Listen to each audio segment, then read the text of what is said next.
Good evening, everyone. Thank you for joining us again as we resume FDP on challenges of autonomous and electric vehicle with the session 5 and 6. Your active participation and insight will be crucial in making this session both engaging and impactful. Today, the fifth session will be on the topic of EV charging, reliability in power converter, and will be delivered by Professor R.K. Singh. Professor R.K. Singh is a professor in the Department of Electrical Engineering at MNIT Allahabad. He holds a PhD from IIT Kanpur and has been actively engaged with teaching and research in power electronics, electrical drive, and intelligent control system. With 16 journal articles, 2 book chapters, 43 conferences, his research has earned 269 citations. He is a senior member of IEEE and fellow of the Institution of Engineering. Please welcome Professor R.K. Singh. Over to you, sir. Thank you. Thanks a lot to invite me. And I can see there are 72 people in this workshop. So in the evening hour in cold days, 70 people are joining online. Is really a good pleasure to see. I am from Prayagraj and today is Morning Amosya. We had got an accident here, but anyway, the things has now improved. Everything is fine, and people are going and enjoying the Mahakumbh, the Morning Amosya festival. Now, coming to the topic of the FDP, what we have is, I think I haven't shared. Let me share my PPT first. Please verify whether I am. Just a minute. Can you see that? Yes, sir. Your PPT is visible, sir. All right. Okay. 2 days back, I was talking about the charging aspect of electrical vehicles in some Longowal, and today I am not talking on this, but how I'll be talking something from there, and I'll come back to my topic, which is the reliability. So if you just a minute, let me go to the place. Yeah. So no, it's better if I can. I want to show you the electric vehicle. In fact, yeah, that's the electric vehicle.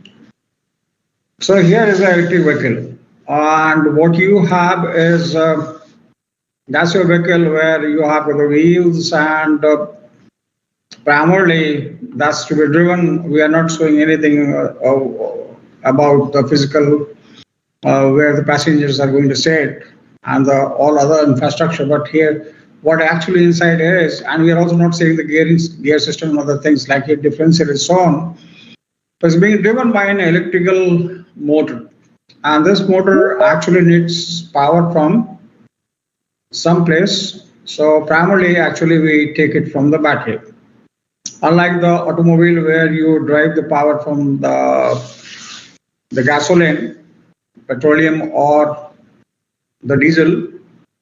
So that's the place where, and that's where what you want to replace. That's normally we call it fuels, fossil fuels, which are extincting. I don't know, but this all things are very dynamic. President Trump has taken over, and he says, "Drill, baby, drill." So that is what he is saying. There's a huge amount of oil inside, and it's not going to get depleted. So don't worry, don't go for it. In fact, the Tesla is losing a lot of share market for that because, and Elon Musk was one of the financiers of Trump, but still he is saying the oil companies of the USA that, well, it's not going to get depleted, don't get psyched, and don't throw off the automobiles which are gasoline based. So that's the present status, as Trump is saying that, well, it's not going to go away. And he says, drill, baby, drill. That is drill more and more wells and extract more of this. However, let us not go into the um, uh, political debate of this. So, however, let's say if I want to have an electric vehicle and which is to be driven by a motor, naturally the only source which is there is the battery. And the battery needs the some kind of power conversion. I hope this is a faculty development program, so everybody is a teacher, so everybody has taught the electrical drives. So we need a power conversion devices before this, and this is S segment of power converter devices which is available. We have got a DC-DC converter and DC to AC converter. Normally the motors are AC. Even if it is BLDC, it's an AC motor. Let us not get confused. SRM is absolutely is a reluctance motor, so it has to be a AC motor. So we have got a lot of converters. Now let us say this all exists, and that's fine enough. Now there are two aspects. One is the power electronic aspect where everybody is involved in this business. Let's say if you want to design the differentials and the inertial system of this, the mechanical engineers are working. If you want to work on the machines and how does it, how much torque it has to be produced, that's electrical machines or drives segment. So that's another area. If you want to work in the converters, so that's another area where people work on that. However, in totality, a system has got a lot of things which makes the whole electric vehicle realizable. Our concern, in fact, one of my PhD scholars is working on the reliability aspect. So we have seen the automobile which is now reliable and everybody has got car or even the buses, Volvo buses or normal buses, it runs and we have got complete reliable, we have got complete trust on them. If I have got a car, I can drive it from Prayagraj to Kanyakumari or Kashmir. But if you ask me whether if I feel the same amount of confidence if I have an electric vehicle, even it is from Innova, the hybrid model or a pure electric, even if it is Tesla, we are a bit scared of.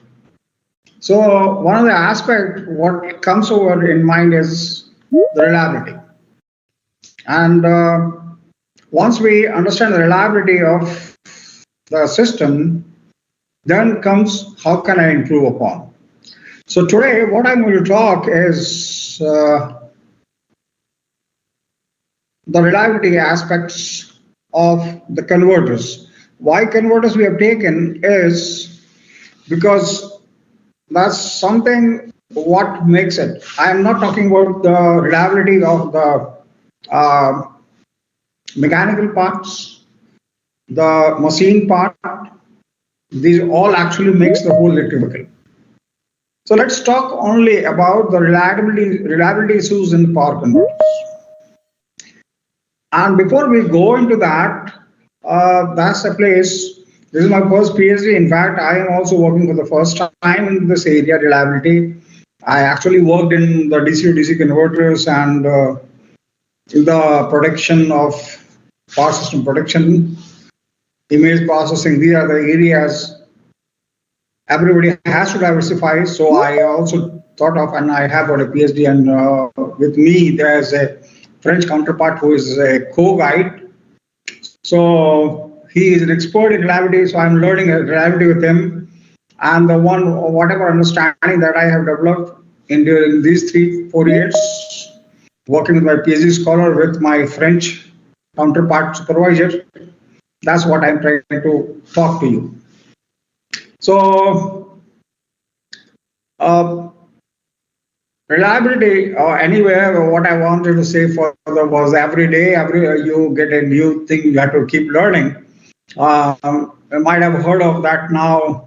DeepSeek has now challenged the ChatGPT. and it's reported that nearly $1 trillion. India has got an economy of the Prime Minister Modi says that, and it's reported that so we are at present nearly 4 trillion economy. US has lost in just 1 week 1 trillion. So one fourth of the GDP of the country is being lost in USA in just 1 week by the ChatGPT and Tesla, all these companies. The reason being the DeepSeek from China, a small startup company, has got a better response for the chatbot what they have created. This chatbot of DeepSeek is performing either better than ChatGPT or this. So we have to keep digging into different areas and we have to look into. So let's talk about something new. That's my learning, and I would like to get your feedback. And I'll talk about what I know about the reliability, and I would like to hear it from you, your feedback on this, so that I can also learn from you. In faculty development, we are sitting at an equal platform, so both of us can interact. You can always stop me and ask me. The first thing that comes is until you define something, you cannot start talking about. The reliability is defined as likelihood that the system will carry out its intended function without failure under the specific conditions over a set period. So there are some specific things.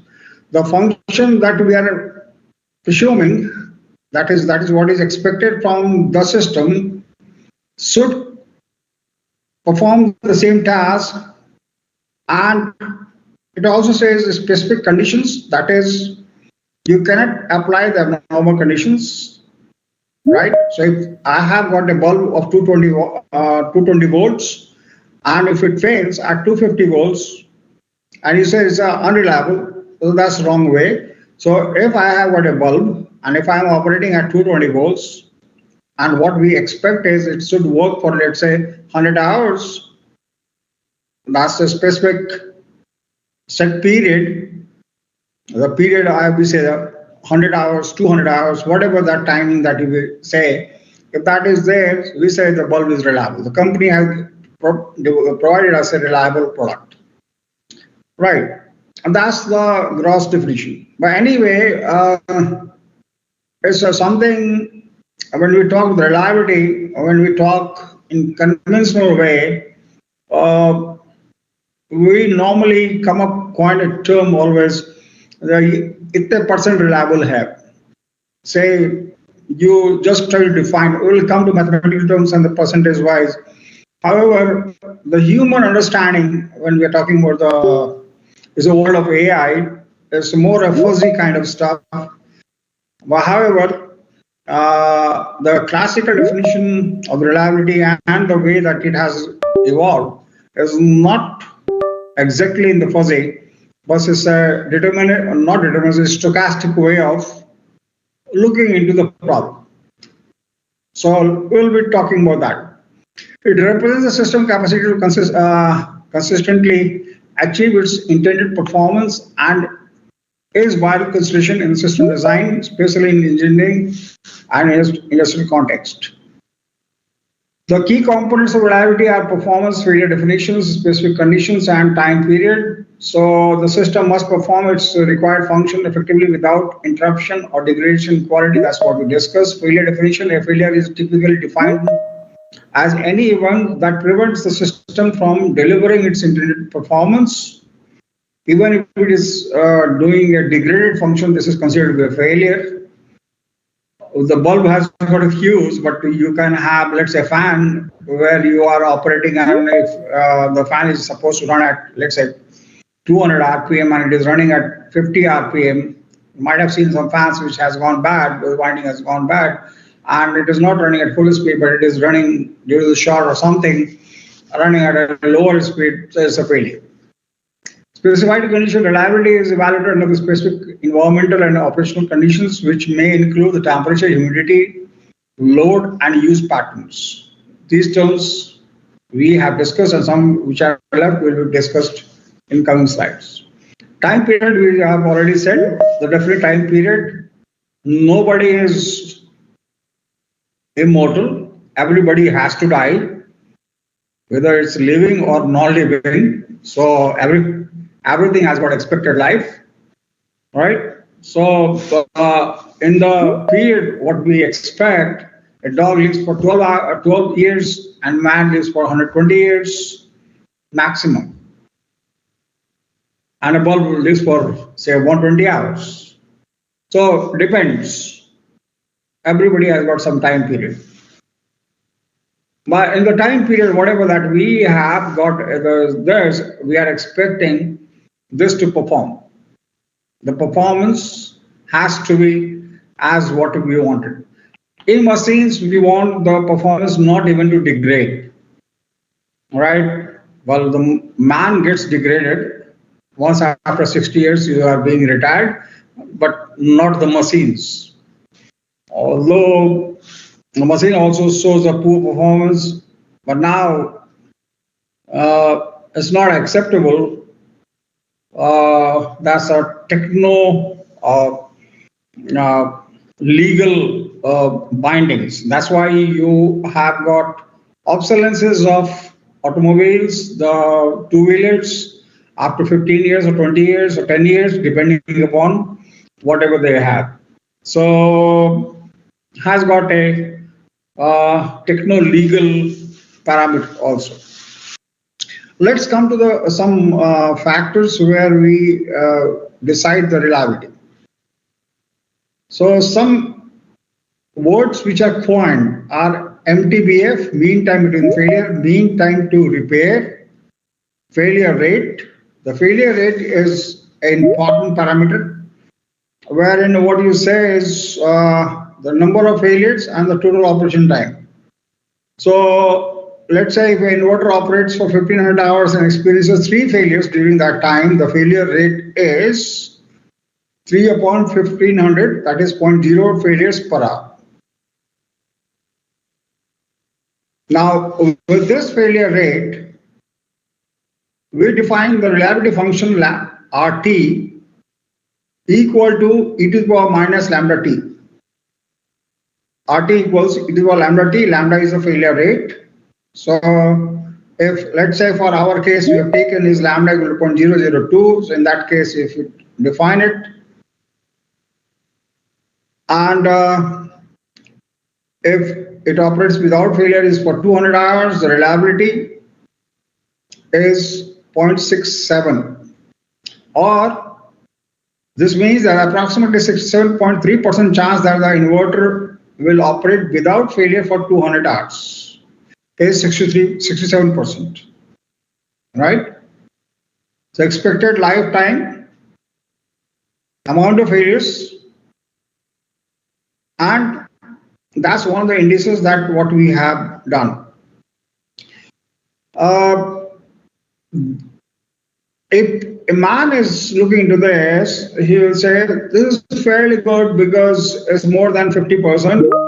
And that's where actually I was talking to my research scholar and I said that, well, find out some reliability index which is fuzzy in this, because 67% is good to understand. You say 67%, but the man actually perceives fairly good. Right, the other parameters are availability, which is operational time and total time. The one which we are calling here is the CDF, cumulative distribution function, is one which we are going to use it very extensively. If the time to failure of the inverter follows exponential distribution with the mean time of 300 hours, the CDF at time t can be defined as this. We will be talking about that. Now let's come to precisely what are the why we have other failures, and that too particularly power converters. So one of the prime causes is the thermal management issue, overheating, and the other is the electrical overstress. So there are the two things. What is the big challenge for engineering design? And we normally try to solve this by multi-physics. Now no more the electrical engineer, mechanical engineer, or the fluid people. They are working in isolation. We have got ANSYS software wherein you can do the multi-physics analysis of the converters and find out what are the temperatures distribution across the whole design. If you see the latest papers, you will see that a lot of papers are now coming wherein you design the complete power converter from the thermal point of view. And it says that, well, we have taken care of the thermal distribution and the thermal management. So if we have an inadequate cooling, it will lead to overheating and hot spots. And the hot spots is going to finally have the thermal runaway. Hindi बोले तो वो जल जाएगा, धुआं निकल जाएगा. And essentially, actually, the change of the material state takes place. It goes either from solid state to gaseous directly, or it goes from solid to liquid and then to gas. So you hit the triple point. So that's a problem, that we do not want the excess heating. And the moment if the change of state takes place of the solid state, we have got all the switches which are actually solid states, and that will lose the property of its basic nature, that if it's some semiconductor, it has to behave like a diode, it has to behave like a IGBT or MOSFET. So it is behaving like a MOSFET or IGBT so long as it is solid in this. We don't have the liquid IGBTs in this. Even if it is liquid, it has to be liquid all the time. You cannot have a change of state from liquid to solid or liquid to gas, and still it remains the same. So anyway, that's overemphasis of why thermal management. The poor heat dissipation reduces efficiency and the component lifespan. Solution is use efficient cooling, proper PCB design. That's where I was talking that, well, these things are now taken care by the ANSYS and other similar other FEM methods, finite element method based softwares. And now the wide band gap semiconductors like silicon carbide, gallium nitride based devices have come, wherein you have got higher voltage capability, and it has got a better thermal capability of that is, it can cool comfortably. First thing is, since it has got a wider band gap and has got better conductivity, so it has the less conduction losses, and so I am going to have less heating. So that's one of the things which you are going to achieve. Further, if the heating is there, we have got better cooling. Right now, the people are also thinking of, oh, well, I was yesterday discussing in my lecture on batteries. In fact, that was a lecture on batteries. So people are thinking of the cooling inside the device itself. So when you design your whole solid state switch, inside the switch also you can create a carbon nanotube, CNTs. That's a nanotechnology based small thin tubes going all across the devices, and you can have the flow of liquid. So not only through surface you do a cooling as you do it using the heat sinks, but also you can use the cooling which goes inside the device, and you have got the thermal redistribution of the devices, and so the device itself is not going to get, the heat spots are not developed on the surfaces, they are developed at the junctions, and junctions are not sitting on the surfaces. So if we have got the cooling done throughout the material, that's one of the good part of it. So there's some of the solutions that we are trying to think of, but we are not here interested in this. We just want to know if there exists a device and it is How do I ascertain what is the reliability of it? The same thing is about the voltage. So here is the thermal runaway. It's here the dielectric runaway. Every dielectric has got a voltage with its standing capability.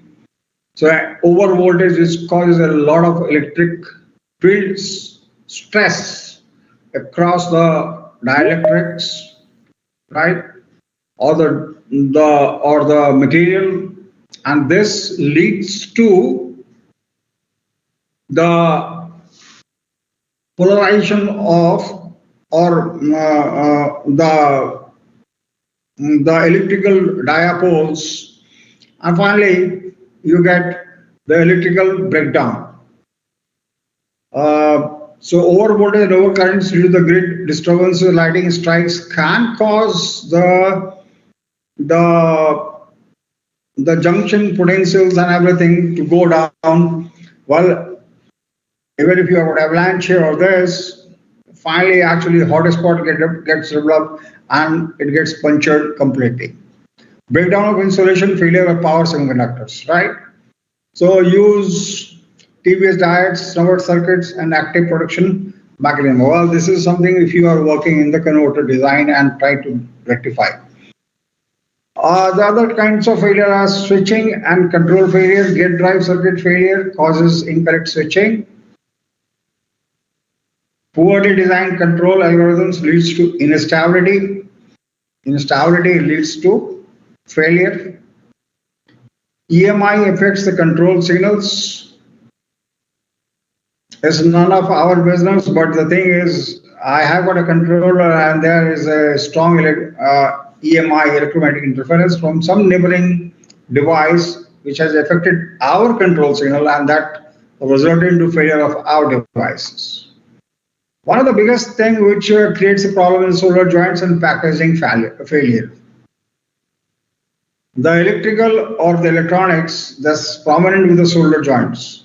All the devices has to be joined together. The circuit is completed through the solder joints of the different discrete components. It could have been better if you like the VLSI design, wherein all the components are sitting on the same silicon. So you do the integration of the complete circuit, like we have got our own laptops or the mobile phones, where we have got VLSI, very large scale integrated circuits. There we don't have anything which is outside, so we don't need to do any soldering. So cool the whole chip itself rather than cooling, or we have the joints between the different components. So we, in our case, we have got IGBTs, we have got capacitors, we have got inductors, we have got transformers, many devices which are going to get connected and it has to join. And there's a PCB, and on PCB the device has to be soldered. Solders are in fact one of the very critical thing, and I tell you a beautiful experience of mine is that, well, I had got a Samsung mobile phone, and there some IC, I don't know which one, the mechanics they don't know, is साहब वो जो इसका main IC है उसका solder खराब हो गया. अब वो हम लोग उसको, the another bad part of these devices are solders now. They are so small, the devices have gone so small that now the small mechanics, they can't do repairing. So the whole my mobile phone, Samsung mobile phone has gone waste. So this is the solder joint is one of the things which is really one of the very prominent part for the failure.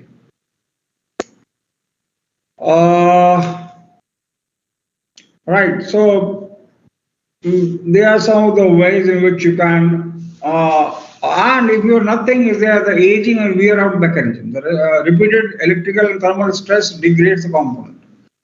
That's another bad part. Like a human, if you are in stress, your blood pressure, sugar goes up. So is the case for our stuff also. The non-living aspect, the electrical switches also have a repeated electrical and thermal stress, and that degrades the performance, and that gives rise to a lot of failure. So mean time between the failures is one of the key reliability metric where we'll be talking about that everything was in control, but aging and wear out mechanism has created the failure. implement the predictive maintenance with the real-time monitoring. That's where my student is supposed to work. That's called the prognostic health monitoring. So do an assessment of the converter or any device. Essentially, he's working for a TSS.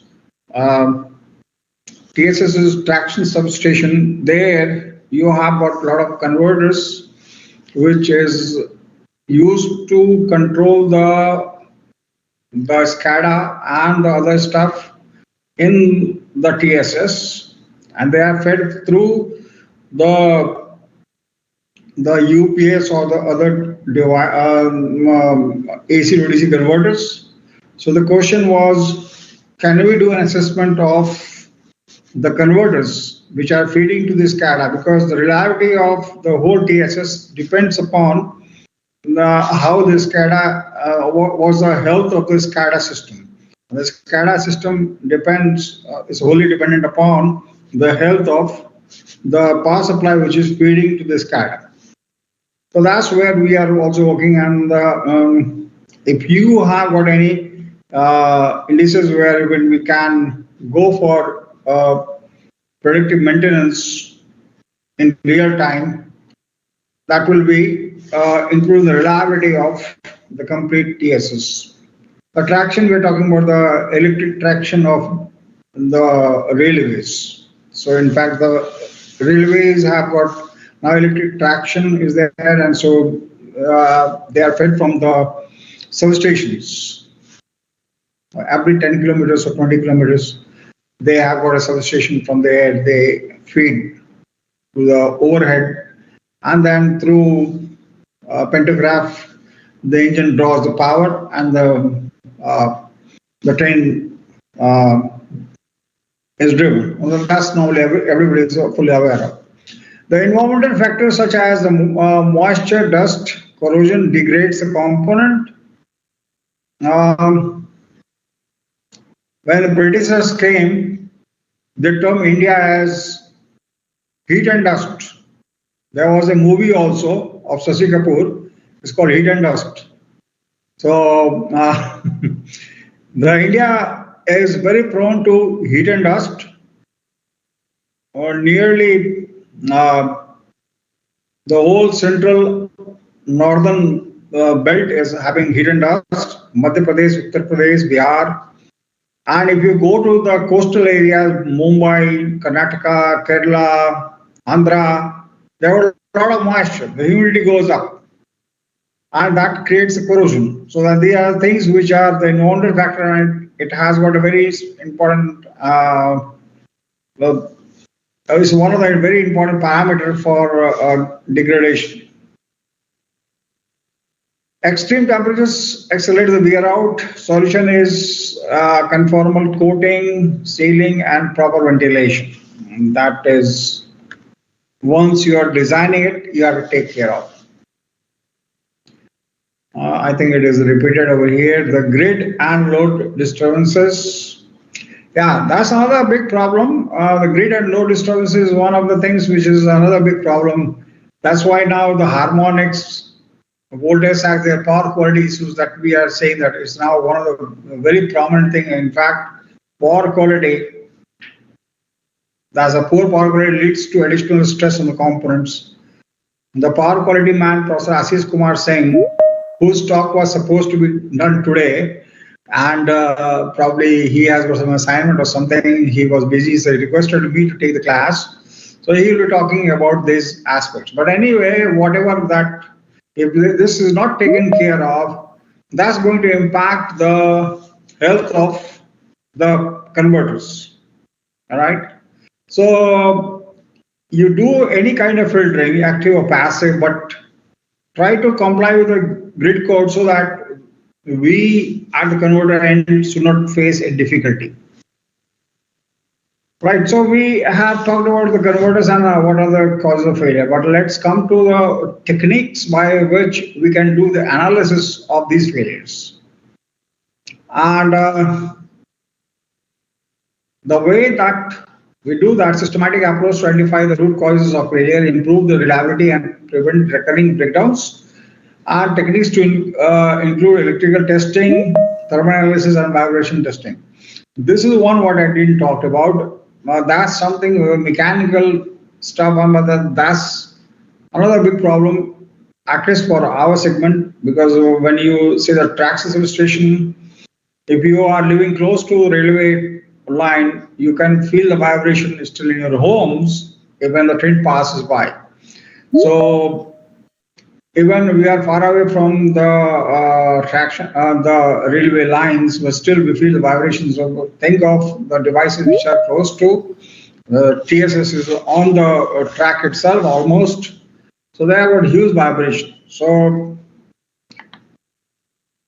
we need to carry out not only the thermal, that's what we said, and the electrical testing, that is how much voltage stress that it has, it's capable of, and the thermal analysis, but we also need to do the vibrational analysis. How do we start? What are the techniques? All the techniques are visual inspection, and ये सबसे आसान तरीका और it's used very extensively. Whenever you take any product, you just first do a visual inspection of it. Well, for failure analysis, we go a bit, we take help of the amplification of a microscope to determine what are the cracks, burns, and the discoloration which has taken place. Of what? Of the devices. So let's say you have got a failed IGBT. So after removing the packaging, go to the silicon level and do a microscopic examination. Even with the with your packaging, normally there is a silicon which is sitting inside the packaged one. What you see externally is a black covering, which is a packaging. Right. So starting from there, you can see this. Sometimes we want to see much more closer. So you can go for X-ray imaging of hidden defects in the PCB layers and the encapsulated components. And the common causes that coding and programming contest organized by only SCI and SCI Mago India has constituted IQAC internal quality assurance cell, and there is regular meeting of IQAC just to improve the university. Student exchange outstanding teacher award for excellent teacher teams are there. They have considered the different faculty member of the university. To do that, this is the training and placement related data. Electrical testing is another method. It is only for the last academic year 2019-20. Well, you apply something external. The first row is for 1920, the second row is for 1819, and third is for 1718. As you can see from this table that the number of students who are getting placement from the campus is increasing year by year. Also, the maximum salary package which has been offered to our student is 39 lakhs per annum last year. That is all from my side about the university, since there was a time constraint. So I confined the presentation within 10 minutes only. Thank you very much, and I wish all the success to FDP. Thank you. Infrared imaging, that's your thermography, they are saying. So infrared imaging has been... Thank you, sir, for your valuable words. We are greatly privileged to be a part of such an eminent institution, Takniki Shiksha Ki Tapasthali. I now request Dr. Abdesh Kumar, Coordinator, RACS 2020, to please provide the introduction to a 5 days long FDP RACS 2020. Thank you. Well, that's meant for, they are trying to do this. What we are trying to do for our this is to detect the hot spots. Thank you, Varsha. This is...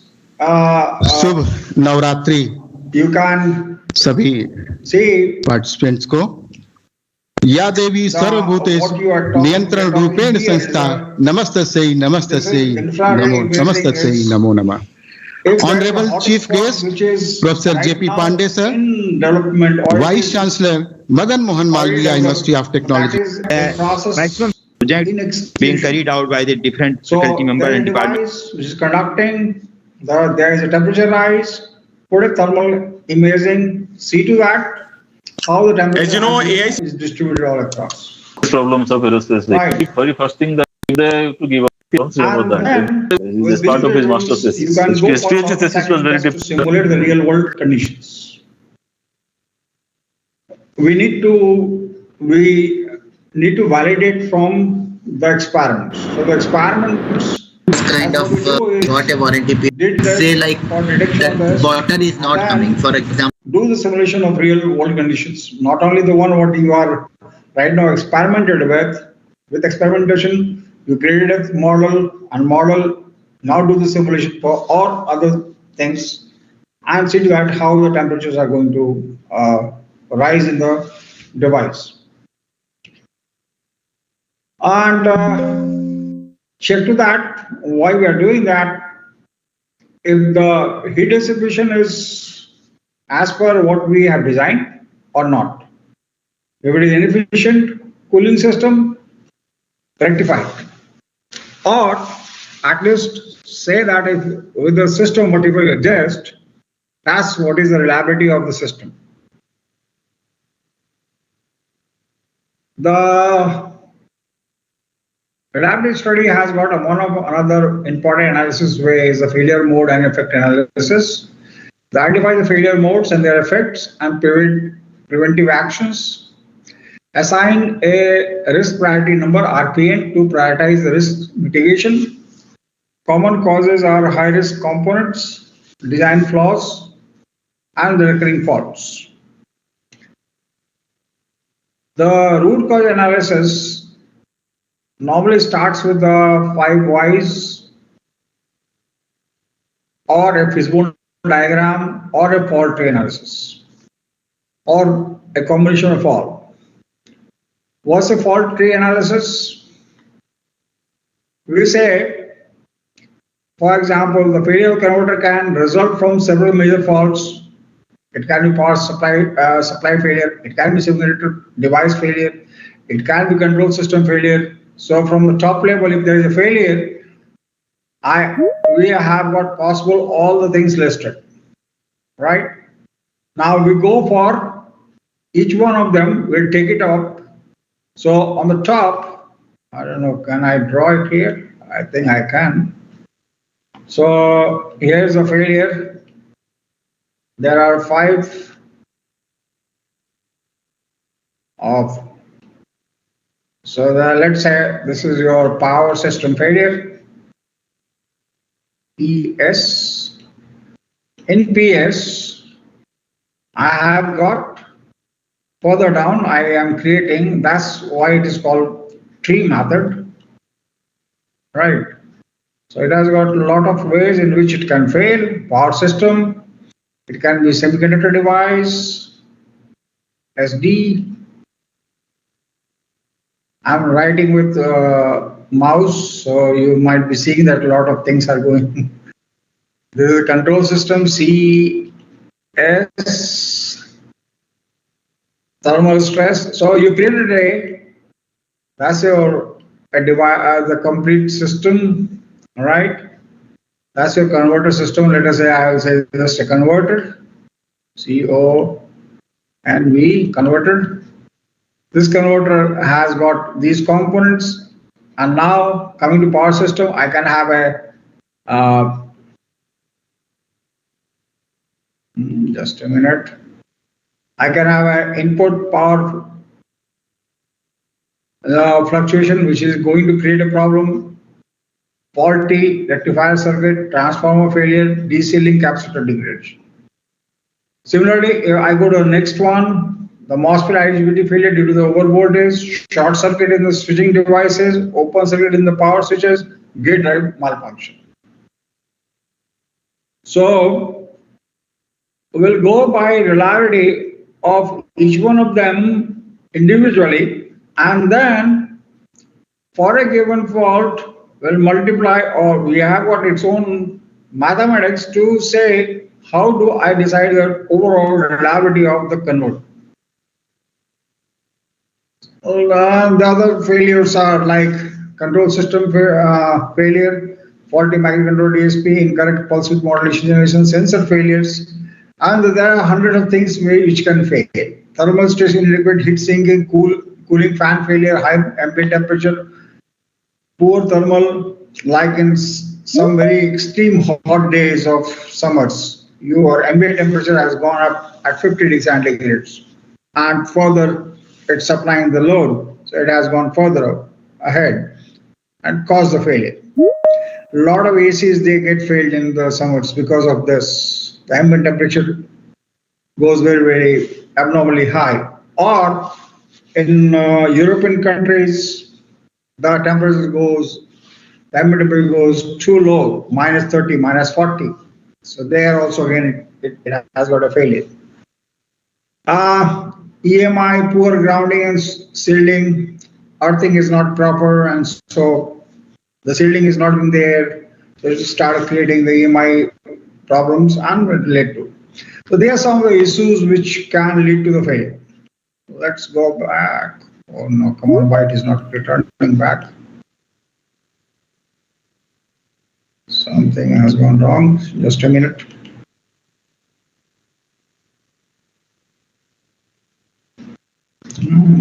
Like noises, I can use my,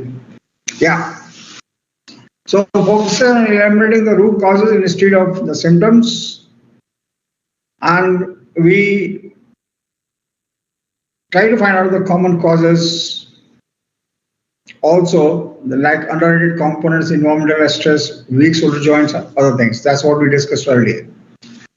How do we do that? That's the question, is how do I do that? And one of the method is called the ALT, Accelerated Life Testing Method, for stress testing. The other thing is the HALT and HASS for extreme stress testing, burn-in testing at high loads to simulate the long-term operation, and the early component failure and long-term degradation are the other thing, the common cause that we discussed. Let's come to failure analysis of the semiconductor devices, decapsulation and die inspection for the junction failure, electrostatic discharge testing for the gate driver. Well, there are some very area, the hardware area of the power converters. Even if you are not working, my idea is not to teach you all the things. I want to just make sure that you get exposed to these terms, and anything which is fascinates you, of wherein you feel interested in, you can take a undergrad or MTech program student, supervise them, and once you build up confidence, then take a PhD and go ahead with this. That's all very fascinating areas. Similarly, vibration shock testing, this may not be interest to the electrical people because we don't normally do any kind of vibration testing in our electrical engineering. However, we can get collaborated to do the mechanical engineering and get the experimental data from the mechanical labs. And even if you want to do the simulation of the mechanical stress, you had to actually look for some mechanical guys to tell you how do you model it. So it's now a time where we had to work multidisciplinary. Now nothing is left which is absolutely electrical or mechanical. In fact, 2 days back we have got senior meeting where one mechanical senior professor was saying that this curve, and after that, how to do it. A warm welcome to you all. Integer order and fractional order. Integer order, suppose you have integer order means differential equation. So they are suggesting that if you know the differential equation, if you know the initial condition, then uniquely I can deduct the x. But that kind of result is no longer valid in case of fractional order. Even if you know the x0, every time you have to update your initial condition X. It will be taken in depth by Professor Ashish Kumar Singh if he is going Faculty to talk about Development that. Let's Program come to and non-linear optimal vehicles there from as well as obvious conditions to predict the all other lifespan been organized. identifies the weak components and improves the reliability. Common tests are HID. Now let's come to the highly accelerated. This is again accelerated live testing. Highly accelerated is HALT.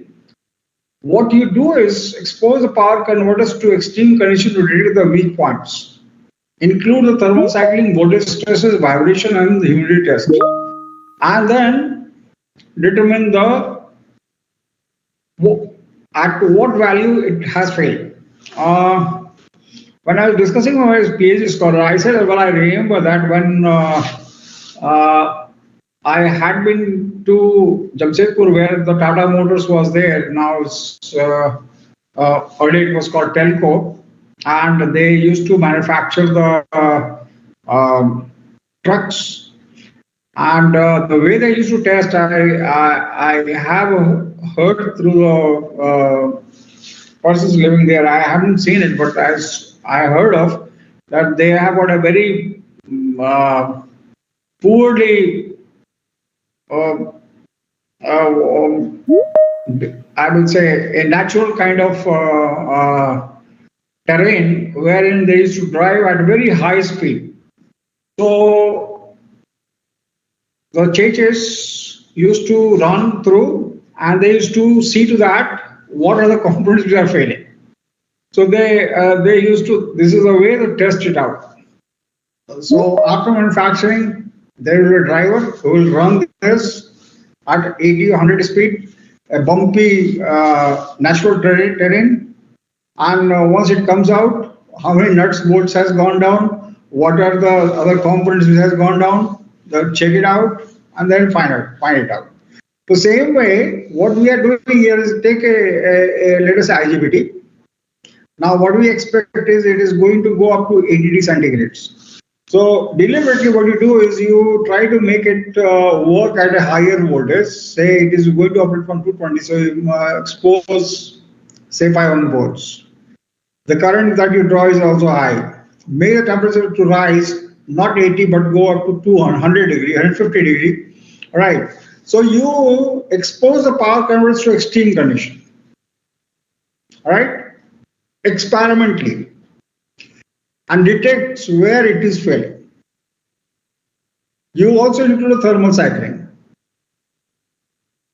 The thermal cycling is heating, cooling, cooling, heating. That I hope when we teach the electrical drives, we teach what is the thermal cycle. There are different kind of loadings, right? Intermittent loading, continuous loading, and so on. So these thermal cyclings we expose actually to this voltage stresses. I said you have got again statically you have gone up to very, very high voltage. But there is now the rate of change of voltage is not being there. You can also go for rate of change of voltage. So how it's a difficult task. Whereas if you go to the electronic circuits and flip-flops, the rising edges, they make a lot of sense. So at what rate the voltage is changing, that's very important. In our cases, your rate of change is going to determine what kind of snubber that we need. Might have, remember you, all of us will remember that we have studied snubber circuit for dU/dt protection and dI/dt protection. So expose it to the voltage stresses, steady state and the dynamic. Vibration, I said, I don't, of different frequencies, you allow it to vibrate and then see to that. Humidity testing again with the different humidity levels. In the rainy days, we have got nearly 99% humidity. It's now winter, it's less, but in summer it goes as low as 10 or 5. There's absolute dry air. There's no water at all. And that's why water coolers work a lot.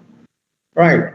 So from 0 humidity to 100% humidity, expose your device, see to that where the humidity is going to cause the dielectric failures, right? Normally, we expect if it is a pure water, it's not a good conductor. But you have got some kind of impurity in the water, and that make it very, very conducting. So see to that with extreme conditions. And then once you know where it has failed, from there, we'll try to predict if it is working in the normal one. So we did an experiment for accelerated live testing. So if I have got 500 volts, think it was working, it was supposed to work for 200 hours, got failed in 100 hours. Temperature, if it was 80 degree, it could have worked for 200 hours. Now I have increased to 170, so it has failed in just 50 hours. Something, I'm saying randomly. So I have got a device, exposed it, and now the question that you might be thinking of is, when my student also said I have got the same thing, where will you get the data for it? We have got some understanding with Infineon, one of the company which manufactures IGBTs for railways. So we could somehow manage some data, which is not proprietary, is being shared on, and we are trying to run from there. There are, however, a lot of data which are also available for experimentation. So in the world of DeepSeek and ChatGPT, you can definitely find out. It's now an era of data. If you don't have the data, you can't do anything. So, but now the data is also there. A lot of people are. I presume that you might be fully aware of the DeepSeek is an open source. Unlike the ChatGPT, which was a proprietary item, it was not being. We don't know what is there in the code, how they have realized the ChatGPT. For DeepSeek, you can download the code, right? And if you have got the hardware, you can run it your own. Like your Linux, it's a open source. If you know C coding, you can write down the whole thing. Or if you want to change the operating system, Linux at some point, you can do that. Because it's open source and you can change some of the modules and make it work your own operating system. Normally, we don't do that, but it's open source. We know how it is being built. So is the case for the data also. We have got some organization, some people which gives you the data, so you can use it. All right. Then we have what HASS, highly accelerated stress screening, detects the manufacturing defects before the product reaches the customer. That's what I was talking about, the Tata Motors, right? So you find out running it and then check how many of them are failing. Applies high stress condition with the safe limits for quality control. And count failures are big solder joints, defective semiconductors, assembly defects. We discussed that. So anyway, if you want, we can come back. Bonding testing identifies the early life failure by running converters at high loads for hours. That's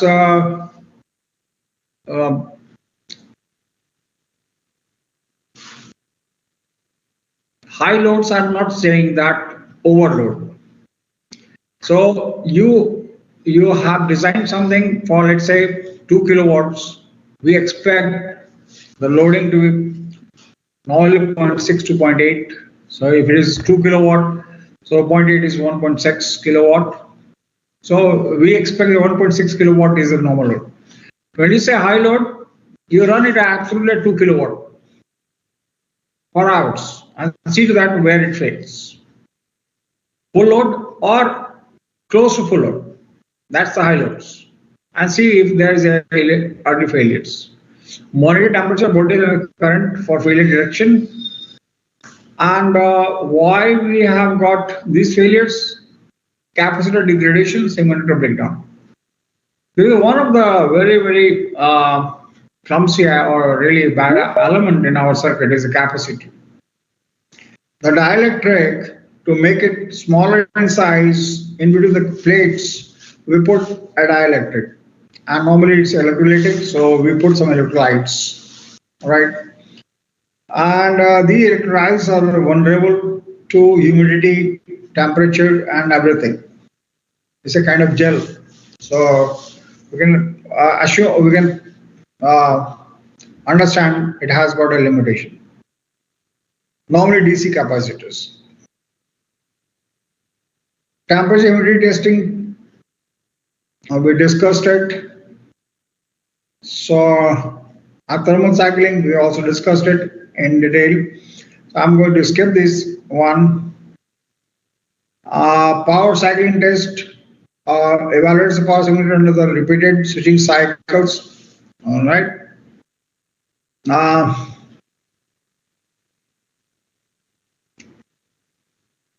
I hope you appreciate.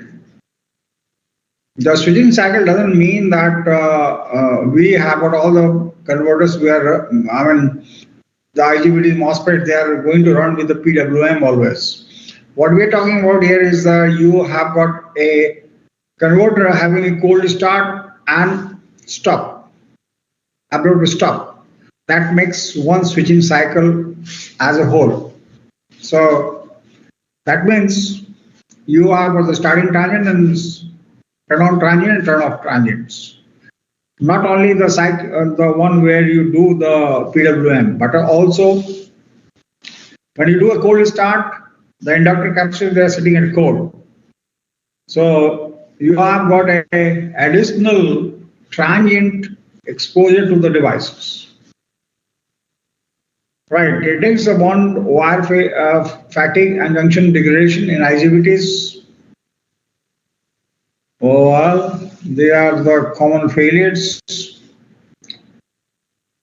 Okay, so by these methods, we try to make sure the converters to meet the desired performance over time.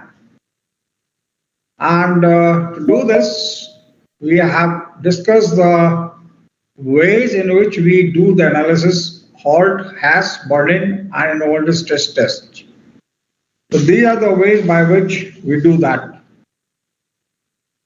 Now, coming to once we have done the accelerated life testing, as we discussed, the accelerated life failure mechanism in the SiC MOSFET and the stress conditions is to calculate the reliability data faster, right? And let's say, how do I go ahead from here? So stress condition for SiC MOSFET says,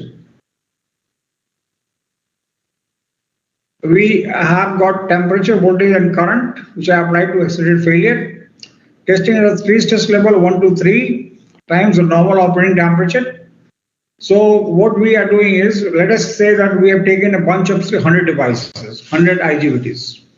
And for a stress level of, let's say, for different stress level, we note down the MTTF, right? Maybe it's some fails at 500 hours, some 300 hours, 150 hours, and so on. Now, how many of them have got 500 hours? How many of them are 300 hours? So we create a distribution of it. So let's say that's what we get a plot of. And now how many of, say for example, this is 20 is stress level 3. So is the stress level 2, right? So we create a distribution of it. So that's a statistical analysis we started doing it. How many devices? What is the probability that if this is a stress level, what we are going to have, or what's the chance of getting it fail? And we try to fit in with some existing distributions. And normally it has been found that the failure distribution are either exponential or Weibull. All right. So once we know that, whether it's a Weibull or exponential, what are the parameters of the Weibull and exponential distribution, get all of this so that we can use in this data, get the Weibull fitted from this data, right? Once you have got the distribution, you can get the cumulative distribution over a time. I hope I have got somewhere cumulative distribution also shown. Yeah, let's say Weibull distribution over here, right? Time to failure in hours, something we have taken and failure probability. So that's in general for a bunch of devices we have tested, and through the histogram that we have shown, smoothened it and fitted a curve, and we got this graph. So let's say if I want to say that, well, if I have got 4,000 hours, right? If I rate my device to have 400 hours of working, so the chance of failure is 70%. Cumulatively, that we have found it from the Weibull distribution. All right, and so on. That's one of the measures. Well, I will like to go quickly because we are running short of time. It's already 7:15. Before CDF of 40%, 3,000 hours, 40% unit will fail by them. That's what we are saying. So that's to help in warranty planning and preventive maintenance. Now, the one where I would like to, before I conclude my whole discussion, the one which I'm trying to work with my student is the fuzzy measures of reliability. As I started, when we started talking about the reliability definitions, I said, well, we are actually more talking, whenever we are talking about the reliability, it's the human who understands it and who makes use of it for decision making, and it's always fuzzy. So we have got, everything has got a fuzzy counterpart. So for example, we have got a fuzzy reliability function. This is a fuzzy counterpart of the traditional reliability function and represents the probability of the system's survival as a fuzzy number. All right, and I hope you know the fuzzy number system, wherein every number has got a membership. It has got a literal value first. So the reliability is medium, high, something that's literal, and with the membership function. So if you say medium, how much medium? So 100% is the absolute medium, 50% medium, or high reliability, 80% highly reliable, 70%, 50%, 40%. And you know that when you say it's a fuzzy number, so it overlaps. The literals overlap normally. So a high and medium may be overlapping. Right? And the membership function changes. So our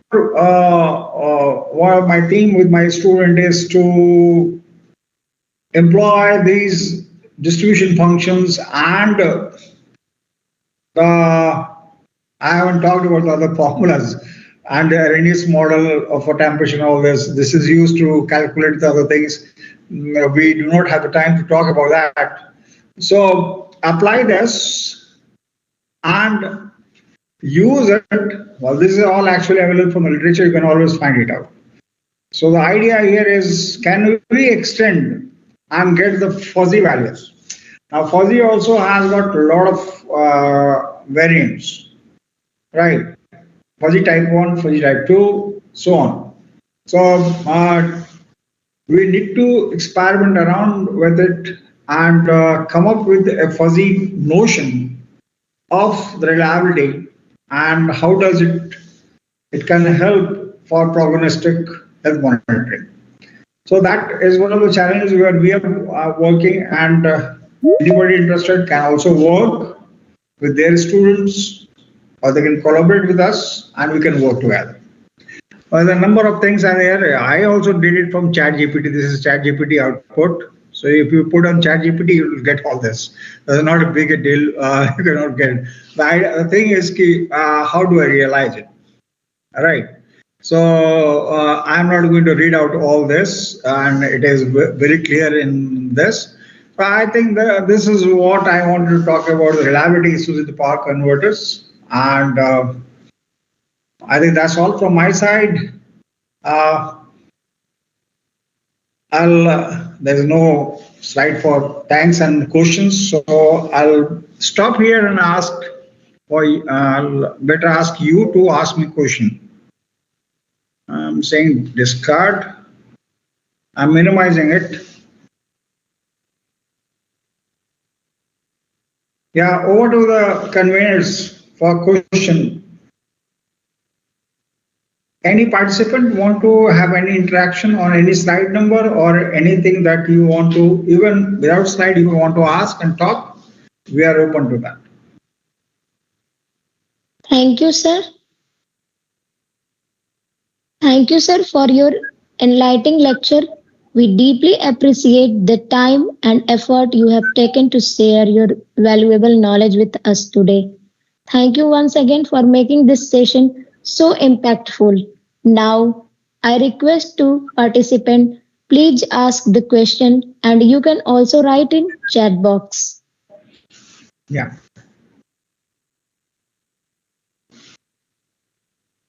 Participants.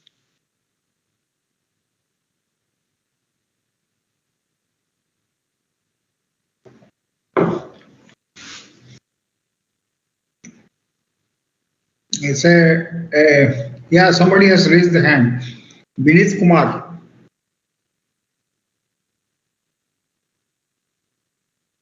Yes, Vinith, please go ahead.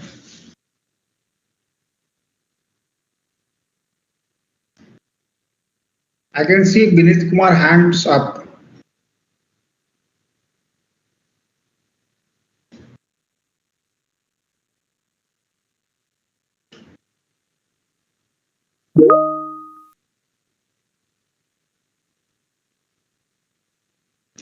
Somebody has written something in. Yeah, how can we use fuzzy in transformer condition monitoring? Okay. Well, I am not a man who works in condition monitoring. However, say what I can make it out from your question is, when you talk about the condition monitoring, is you are having some data which you are inputting it, and then you are trying to do an assessment of whether the health of the transformer is in a given state. So what exactly we want to do is all the variables has to be fuzzified, and once you fuzzify these variables, we need to create a knowledge base and take from knowledge base we will have a rule base. The rule base will tell us what is the fuzzy condition. The two things can be done if you want to automate the complete process. Let's say based on the condition of the transformer, you want to do a shutdown. That is, you want to execute some action from there. So then you defuzzify your resultant knowledge output into a defuzzified value and take an action through actuators. If you are just trying to do a monitoring, so fairly good, you can get the fuzzy output. Now there is another question. I think I answered it. If you have some question, you can ask. Sir, please share some of your experience for designing converter using wide. Okay. the wide bandgap devices can handle larger voltage, larger current, and larger DVDT. So when you design with a SIC based system,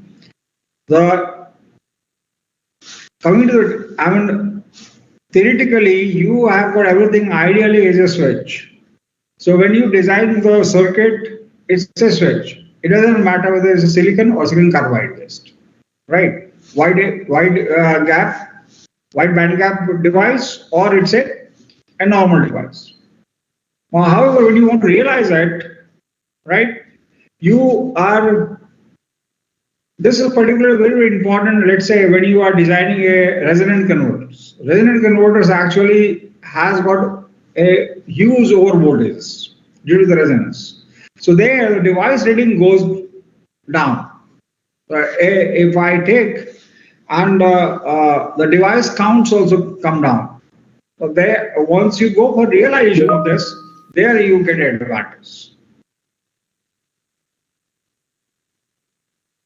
Please send feedback links. I don't know what does it mean. Sir, can a research scholar from private college work on fuzzy under your guidance?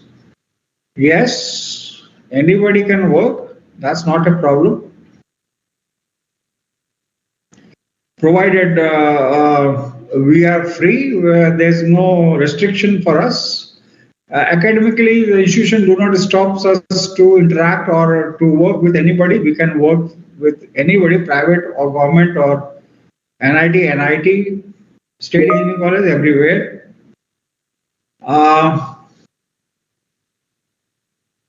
Okay. So some feedback will be sent soon. Okay, that's what probably is saying. All right, thank you. Jashandeep Singh also.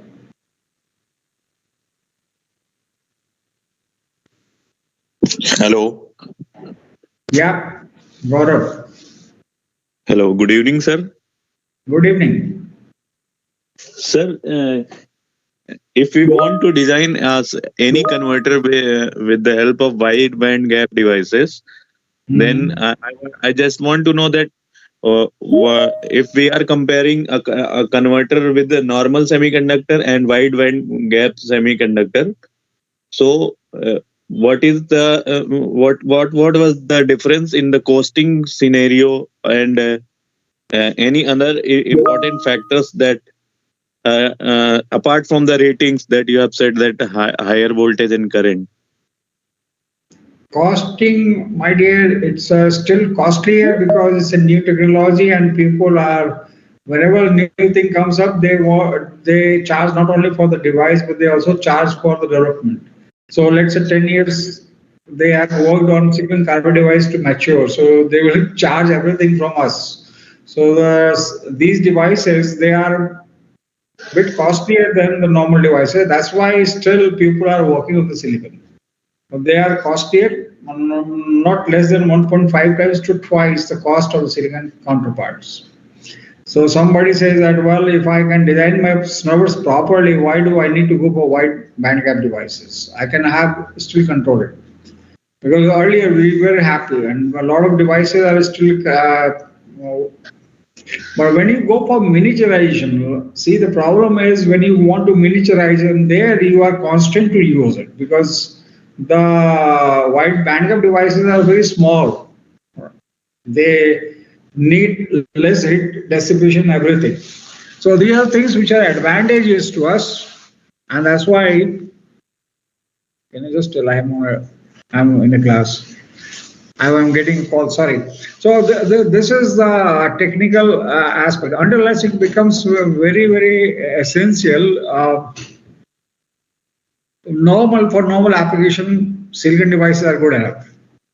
But if you want to really go ahead and try to do, for example, like I'm using my laptop. That's a space crunch device. Very small space, you want to put in everything.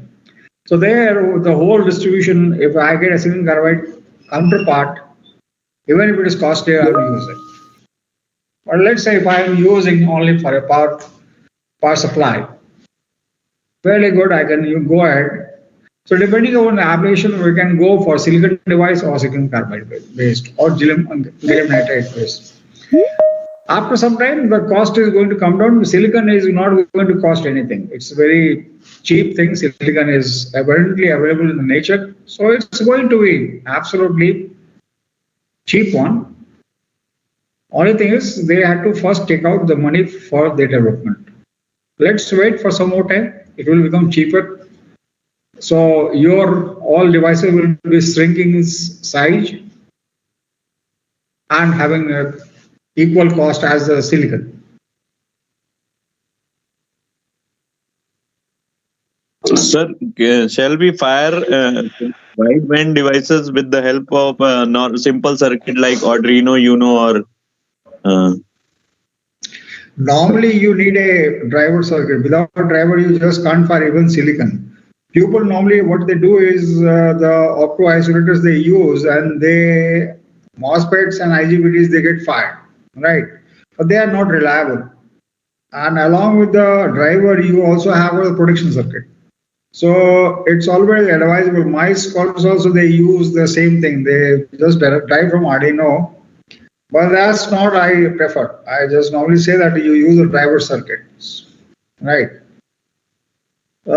It has got both protection as well as when you talk about the switching that you are getting, this will be faster one.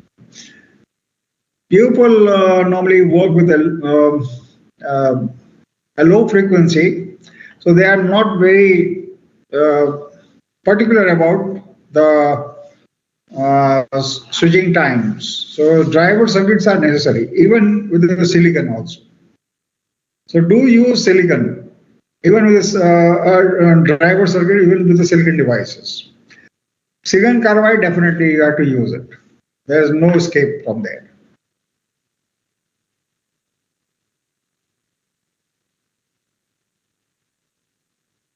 Oh, there are 131 people. It's a good, really good success. A lot of people are doing this. I'm really thrilled to see. It's a good number. Yeah, any other question, please?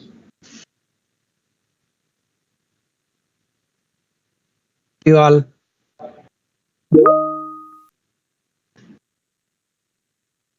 I don't have really? question. I did not attend your presentation. I just came in here. Oh, great to see you. Likewise. You are in the US or in India? I'm in US. Oh, great. It's morning here, 7 o'clock. Actually, 8 o'clock. I was talking that due to the deep seek, there's a huge crash.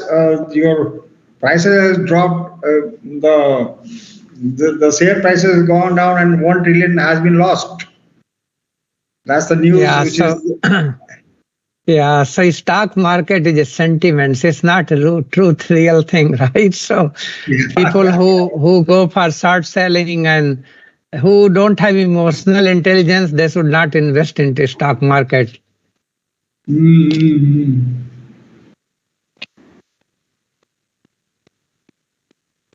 But that's really going to be a good thing to see that there is a competitor of the ChatGPT, which is now sitting there. So hopefully, ChatGPT is also going to improvise a lot.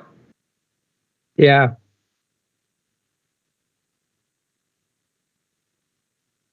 Actually, I can tell you that very soon, world GDP, 30% world GDP would be because of digital. Okay, so what that means, there is so much demand that one company cannot supply, and even if they attempt to supply, they would not maintain quality and consistency and things like that. So that means there are many players. So like, for example, electric vehicle, right? One company cannot fulfill the demand of entire world. So I think all these companies will coexist. So the people who are investing into this kind of stock, whatever, just apply your mind. Don't sell our stock. Anyway, Trump has said, drill, baby, drill. So more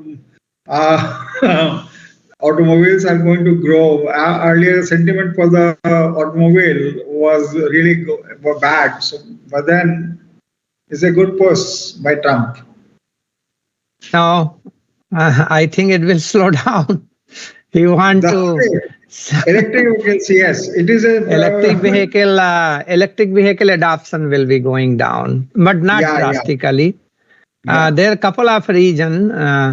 One is that energy efficiency has gone up significantly. I drive hybrid vehicle, hybrid Toyota, right?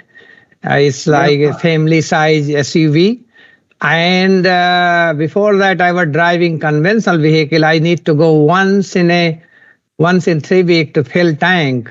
Now I go once in 6 weeks. Same driving, same drive cycle. It means 50% efficiency increase, right? And hybrid uses just very small size battery.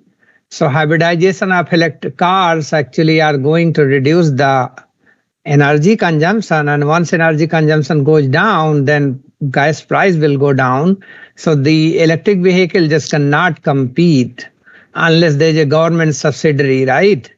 Absolutely. And in my mind, government should not subsidize anything on the cost of taxpayer. R&D is one thing, that's fine, because unless government de-risk the research and development, people will not invest. But once product is launched, government should not pay anything to sell these product. This freebie, handout, all that is very popular in India, are very bad for taxpayer. Yeah, I do agree. In fact, I had got a chance to sit in this Innova, that's Toyota brand here, which is hybrid. And I experienced a really good one, and it uses a lot of regenerative braking, and the charging of the batteries is through the regenerative braking, as I was being told by the owner. Yeah, it's not only regenerative braking. Whenever engine is has surplus power, then it puts out power. So the reason hybrid are more popular because you don't need to worry about charging the battery. You don't need to worry about finding the charger. You don't need to worry about running out of the charge, all that. So I think hybrid would be and it has a very mix. It has engine plus battery. So it's not skewed on one side. It is a balanced approach. And as you know, balanced approach always remains the balance. Keep the balance. Right? That's going to be stable and sustainable. Yes, correct.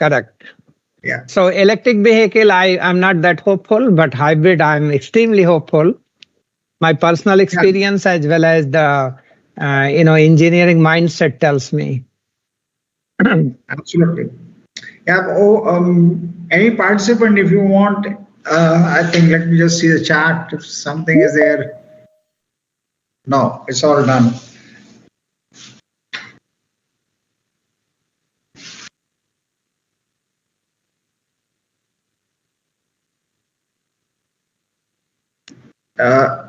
Organizers, we can chat around for a longer time, but it will be useful to the participants. But if you wish us, we can have got a panel discussion kind of stuff between me and Dr. B.N. Singh. Actually, I have a presentation and I have a meeting, right? So. Yeah, exactly. So that's why I came in, right? So let me depart now. I am waiting for my permission from the organizers to go out. But if you want to attend my presentation, it's a power electronics. Yeah, so attend that and bring your insight. But I need to present because after this I need to go office to attend my meetings. I understand. So thank you very much, everybody, and I pass it over to Dr. B.N. He's in a waiting. I didn't know that he's the next speaker and he has already joined. So thanks a lot to give me the time, and hopefully I have answered the question which I know and based on my experience. Something more probably will be taken up by my coming speakers. Thanks a lot. Namaskar. Thank you, sir. Thank you, sir.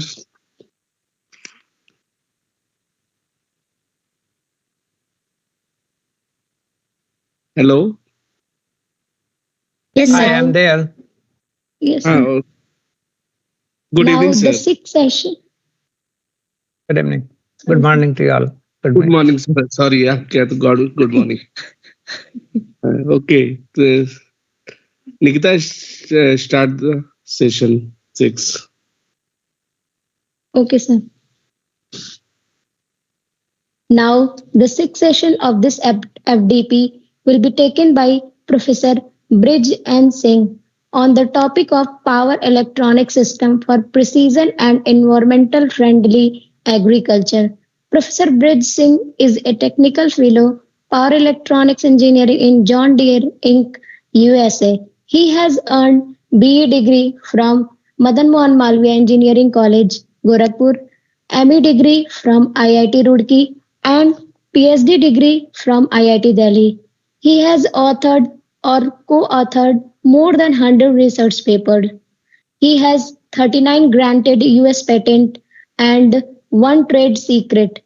His current research interests include wide bandgap technologies, power electronics for precision agriculture, vehicles, electrification, e-machine control system, and power converters. Professor Singh is a recipient of our four teaching award at Tulane, where he worked as assistant professor of electrical engineering. In John Deere, Professor Singh won 3 innovation awards and 1 collaboration awards. In 2020, he was awarded the Power Electronics Engineering Fellow title by John Deere. He also won the 2020 IEEE Power Electronics Emerging Technology Award and has been recognized as 2021 to 2024 IEEE Power Electronics Society Distinguished Lecturer. In June 2023,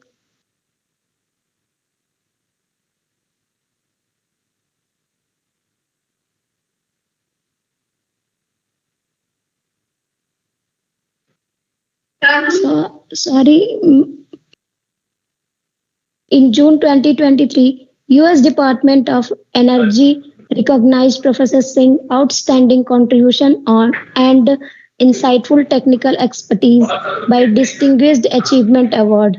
In Jan 2025, Professor Singh has been appointed as chair of IEEE PELS DL program. So please welcome Professor Brij Singh. Thank you, Nikta, for kind introduction. So I'll start sharing my desktop.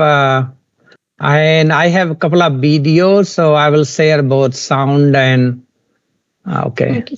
So let me know you see the presentation mode, right? Presenter mode, full screen you are seeing, right?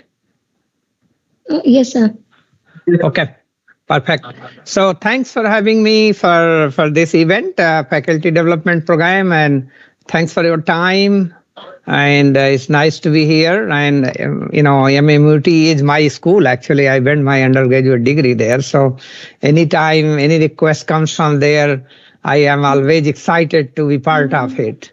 So I'm going to today talk about powertrain system for precision agriculture and environmental friendly agriculture.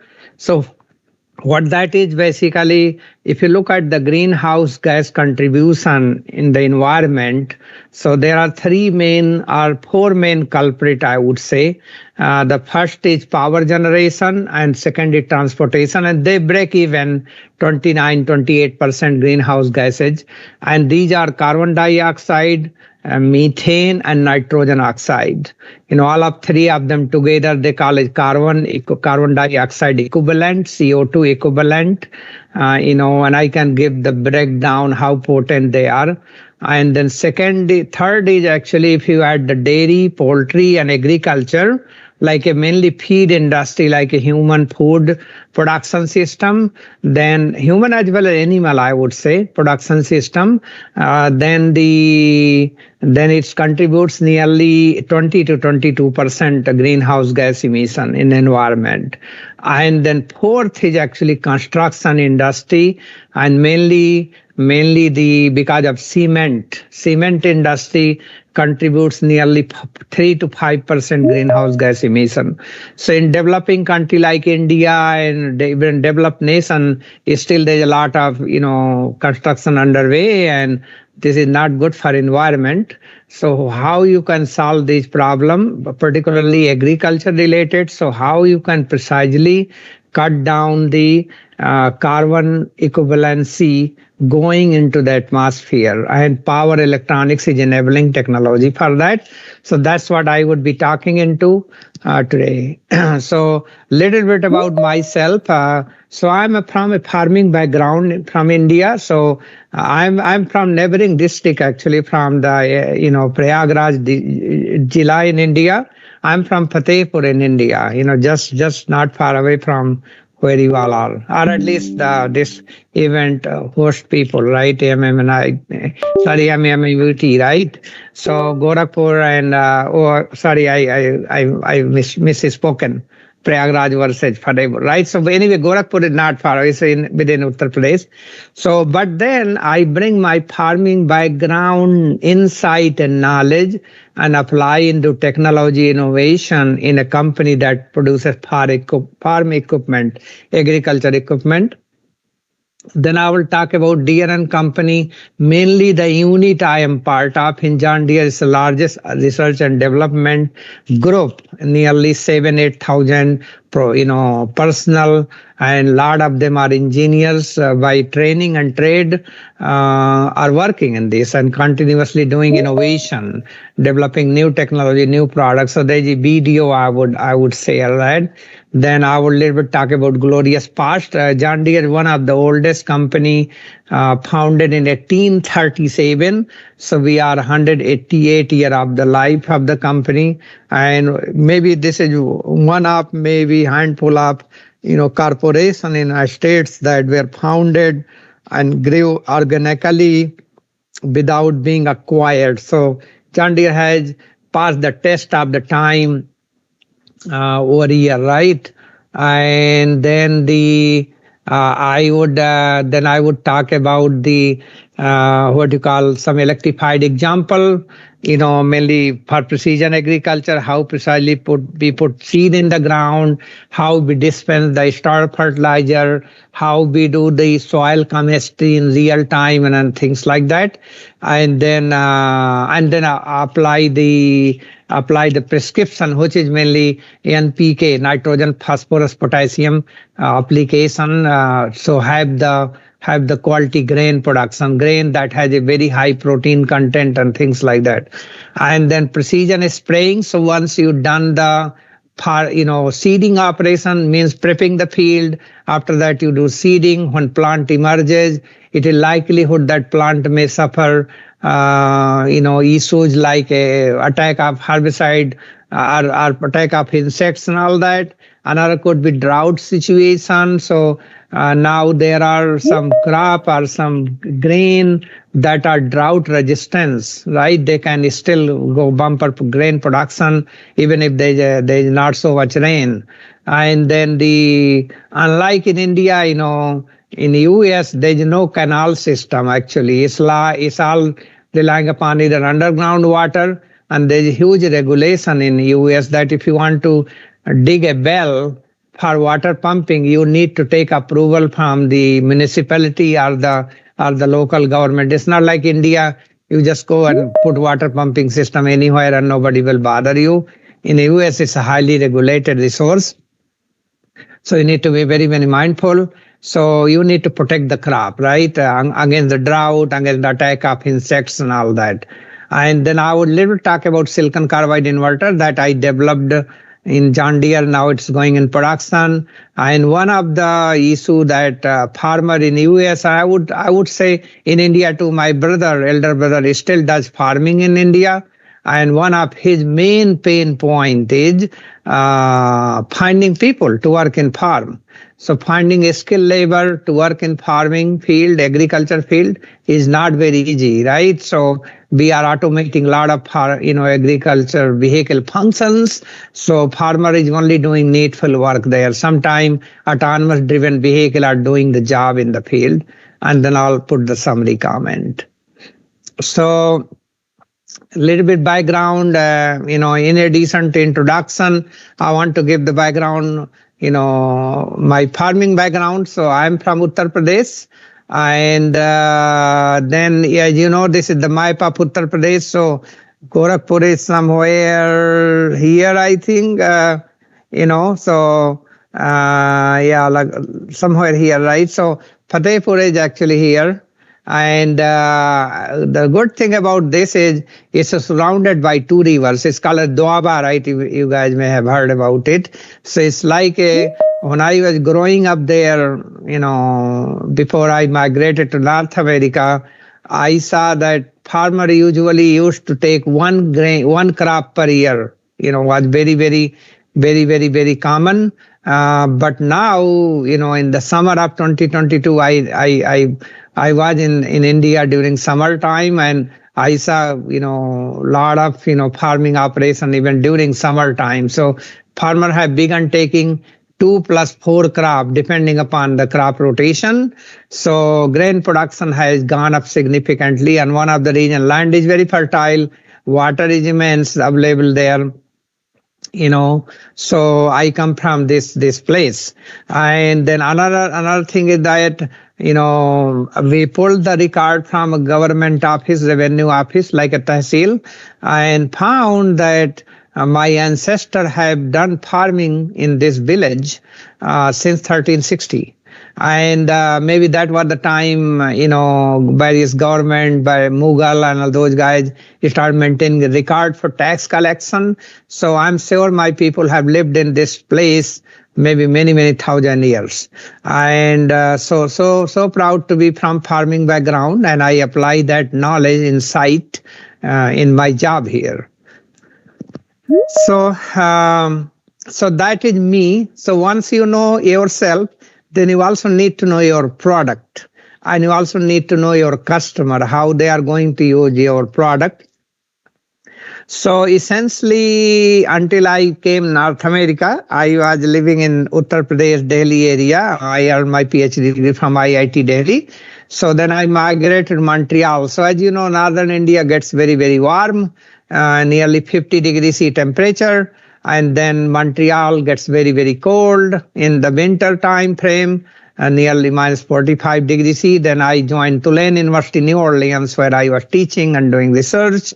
There, with the heat and humidity factor, temperature get as high as 45 degrees C. And now I live in North Dakota, where this John Deere Intelligence Solution unit is there. And temperature with the wind chill factor can go as low as minus 65 degrees C. It's colder than Siachen Glacier actually, but it's not continuously cold. It's like a get cold for a month and then it warms up, right? So what you see trend here, anytime I made a major move in my life, I endure what you call delta T. And that's exactly happens to electronics and power electronics in vehicles, that when you apply the power, temperature goes up. When you withdraw the power, then temperature goes down. This cyclic effect of temperature variation, that's what that takes away the life from the devices, electronics, battery, power converter and things like that. So knowing this, and this is exactly our customer are going to use our product. So you need to know yourself, your product, and how they are going to use your product. That really help us to design very ruggedized electronics. Like, for example, I designed power converter for vehicle, and they have seen nearly 100 million field hour with no failure, right? So that is the type of quality we aspire to achieve. And this comes with lot of meticulous design process and guideline and things like that. So anyway, so Then about John Deere, as I mentioned earlier, we live by our core value: integrity, quality, commitment, innovation, humanity. So integrity is actually, it's ground us, mainly say and do ratio means respect people, deliver what you promise and all that. Quality product. Commitment is like, suppose we are committed to clean the environment, like by farming operation, right? Provide good product to our customers. So we keep doing, and we have done as a Deere and Company past 180 plus year. Innovation is very, very important because as you may have heard about, many company go out of business, right? One example would be the Kodak film. If you know, I know a lot of you guys are young. You may have lived in the digital age, but in my age, people used to use camera. They have a reel and they click the picture. They take that picture to the photographer and then get the photograph, right? Actually, Kodak company was the one that invented digital camera, but they never went beyond that, and they are out of business. Another company, I would say, very, very multi-billion, hundreds of billion-dollar company could be Blockbuster. They were delivering the movie cassettes or entertainment items to like kiosk. You can go and just take the cassettes from there. Now with the digital age, with Netflix, YouTube, Facebook, WhatsApp, all that, digital age is actually this thing get delivered to your TV, right, or your phone. So you don't need to go anywhere, borrowing or renting the cassettes, right? So things like that, right? If they kept innovating, then possibly. Third example would be Xerox. Right, they were also having hard time. I think they shifted somewhat. Xerox was a company that make Xerox machine, and they also were a little bit in trouble. I think they have adjusted their business model, right? So innovation is extremely important to stay in the business. And US is, I can tell you, United States is world leader in economic, military, and sole superpower. And there's one and only one reason is that it has a technological superiority, right? Top-notch university, attracting talent like people like me and millions and millions, and then stay ahead of the rest of the world, right? So likelihood with these university setup and government environment, all that, likelihood US will maintain its technological edge worldwide.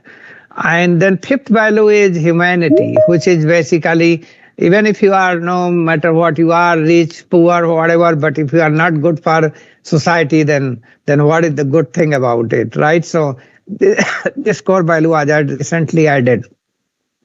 So we live and basically conduct our business based on these core value.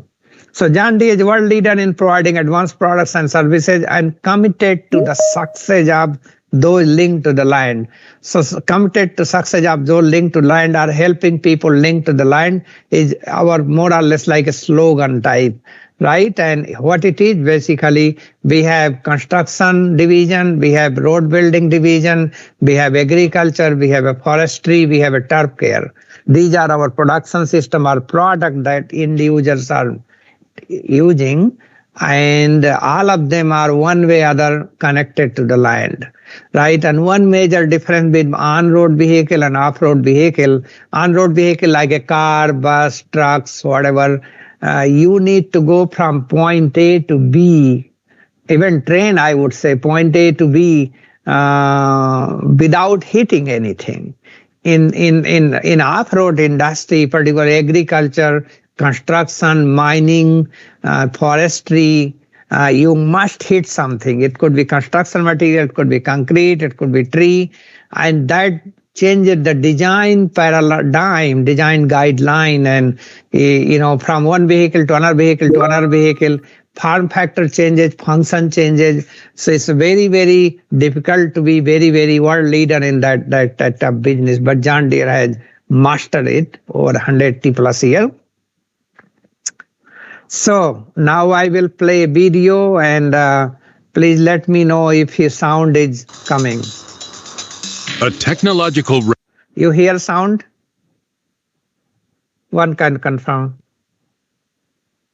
Yes, sir, we are hearing the sound. Okay, perfect. Revolution is underway, from the field to the construction site, in cities, on farms, and beyond. Powerful iron machines are merging with advanced electronics. As a result, today's mechanical machines are high-tech marvels that are far more advanced than you'd expect from tough, hard-working machinery. We are John Deere Electronic Solutions. We are turning the future of equipment technology into today's reality. Inside just about any John Deere product are rugged, reliable electronic components and systems. At John Deere Electronic Solutions, we design, test, and manufacture these components from the ground up, fundamentally changing work for those linked to the land and making every minute behind the control more productive. Founded in 1987 as Phoenix International, John Deere Electronic Solutions has over 1,000 employees with manufacturing and design centers around the world, including Fargo, North Dakota, Torreon, Mexico, and Pune, India. We impact virtually every John Deere division, designing and building electronics for equipment in construction, forestry, agriculture, and turf. Other equipment manufacturers rely on us for electronic systems in trucks, buses, hybrid vehicles, forklifts, small engines, and many other products. Working with these leading equipment makers enhances our innovation, expertise, and competitiveness. Among the thousands of high-tech parts we produce, you'll find advanced controls embedded in big, powerful engines, touchscreen displays and user interfaces used in precision farming and trucking, telematics that collect data and provide a critical link from the land to the laptop, specialty sensors like GPS receivers that help steer a machine to within 2 inches of accuracy to control the tractor and grain cart from the combine. And one of the biggest new frontiers we focus on, power electronics. John Deere Electronic Solutions is leading the way in developing these hybrid systems for heavy equipment. A clean technology, power electronics change the way energy is generated and managed in a vehicle, allowing more horsepower from smaller engines and doing it with less fuel. These aren't like consumer electronics. John Deere customers work in extreme environments, farms, forests, industrial sites, and more. Our components have to last year after year, standing up to heavy vibration, severe heat and cold, crop chemicals, driving rain, not to mention mud, dirt, and dust. It's a challenging design problem, and John Deere Electronic Solutions has extensive engineering and manufacturing expertise to do it. Our processes for designing and manufacturing electronics are finely tuned, but constantly evolving. Rigorous testing, continuous improvement, and our commitment to the latest manufacturing technology has given us a reputation for getting things right the first time. Deere & Company looks to John Deere Electronic Solutions for its electronics capability and expertise to differentiate equipment and increase the productivity of our end customers, those linked to the land. Beyond creating durable electronics for hard-working equipment, we're proud to make an impact on things that really matter. Our systems are essential for feeding, housing, and clothing a growing world population. John Deere customers face great challenges, and they're meeting those challenges thanks to John Deere and John Deere Electronic Solutions. Customers are using less fuel, completing more work in less time, and doing more with fewer resources. If you want to see our work firsthand, check out a John Deere product online at johndeere.com. Look at the advanced electronics that increase efficiency and make work easier. That's what we do. That's who we are. John Deere Electronic Solutions. This video basically highlights one of the things that you have seen many vehicles, and each vehicle looks very different from the next one. right? So they are not very high sale volume vehicle. So to maintain competitive advantage in such a business environment is not that easy, right? But Deere has learned it, 188 plus year, like 188 year actually, the company ever since it was founded in 1837. But when it was founded, actually this is how company started. So John Deere was a blacksmith, right? And in upper Midwest United States, the place I live, like you may have heard about Perry area, right? And that actually has a very good, what you call the soil, a lot of grain production. But what used to be happening in 1700, 1800, farming was done by, plow were pulled by horses. And, once a while, farmer need to stop the operation, hand clean it, because soil was so sticky that you have to hand clean. So that disrupted the operation, and in a given day, you can only do that much work. So what John Deere did, he founded self-scouring plow. That means soil turns itself away. So as it is coming, and then because of the shape of this plow, soil gets away from the, never stick it here. So that was actually his product. He patented it, and then he sold them a lot, and then eventually founded this company called John Deere.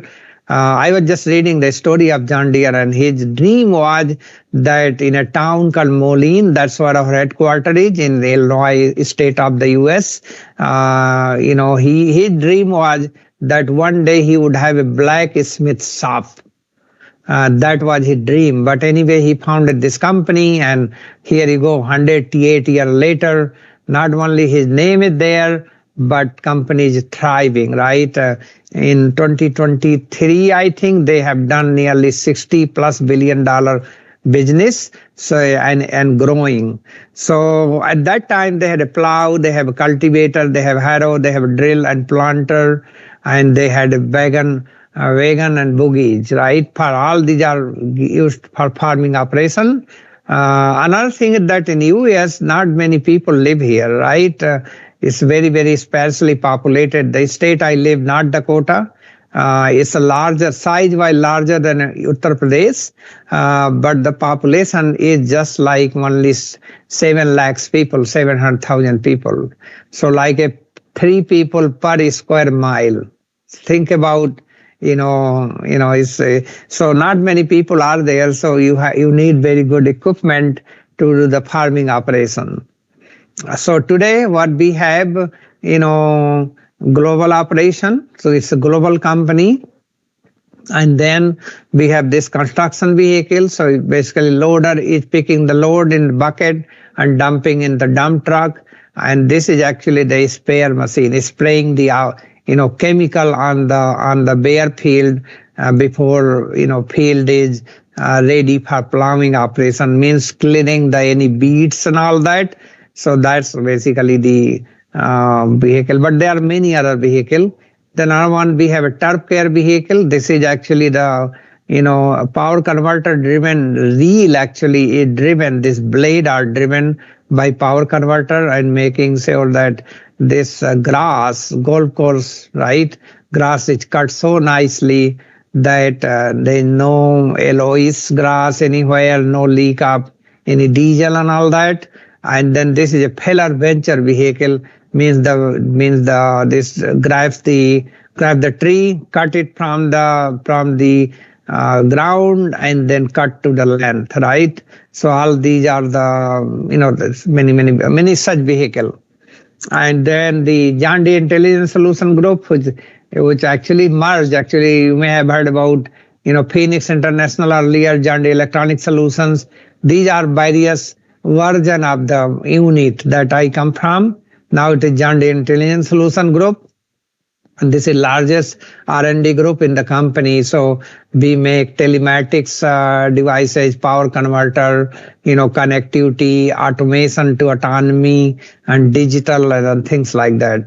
Then we have worldwide part services. So you bought any time any tractor in your life, we would have part for you. Then financial service, John Deere gives loan to people who buy your vehicle, and John Deere Power System. Actually, it's split into two parts. Now John Deere Power System and John Deere Electric Power. So we bought a battery company, and the reason we are putting electric vehicle, because in certain states there's a regulation, like in California, after 2028 or 2030, I don't know exact cut year, but if your engine size in the vehicle is more than 1.9 liter, then you just cannot sell the vehicle in California.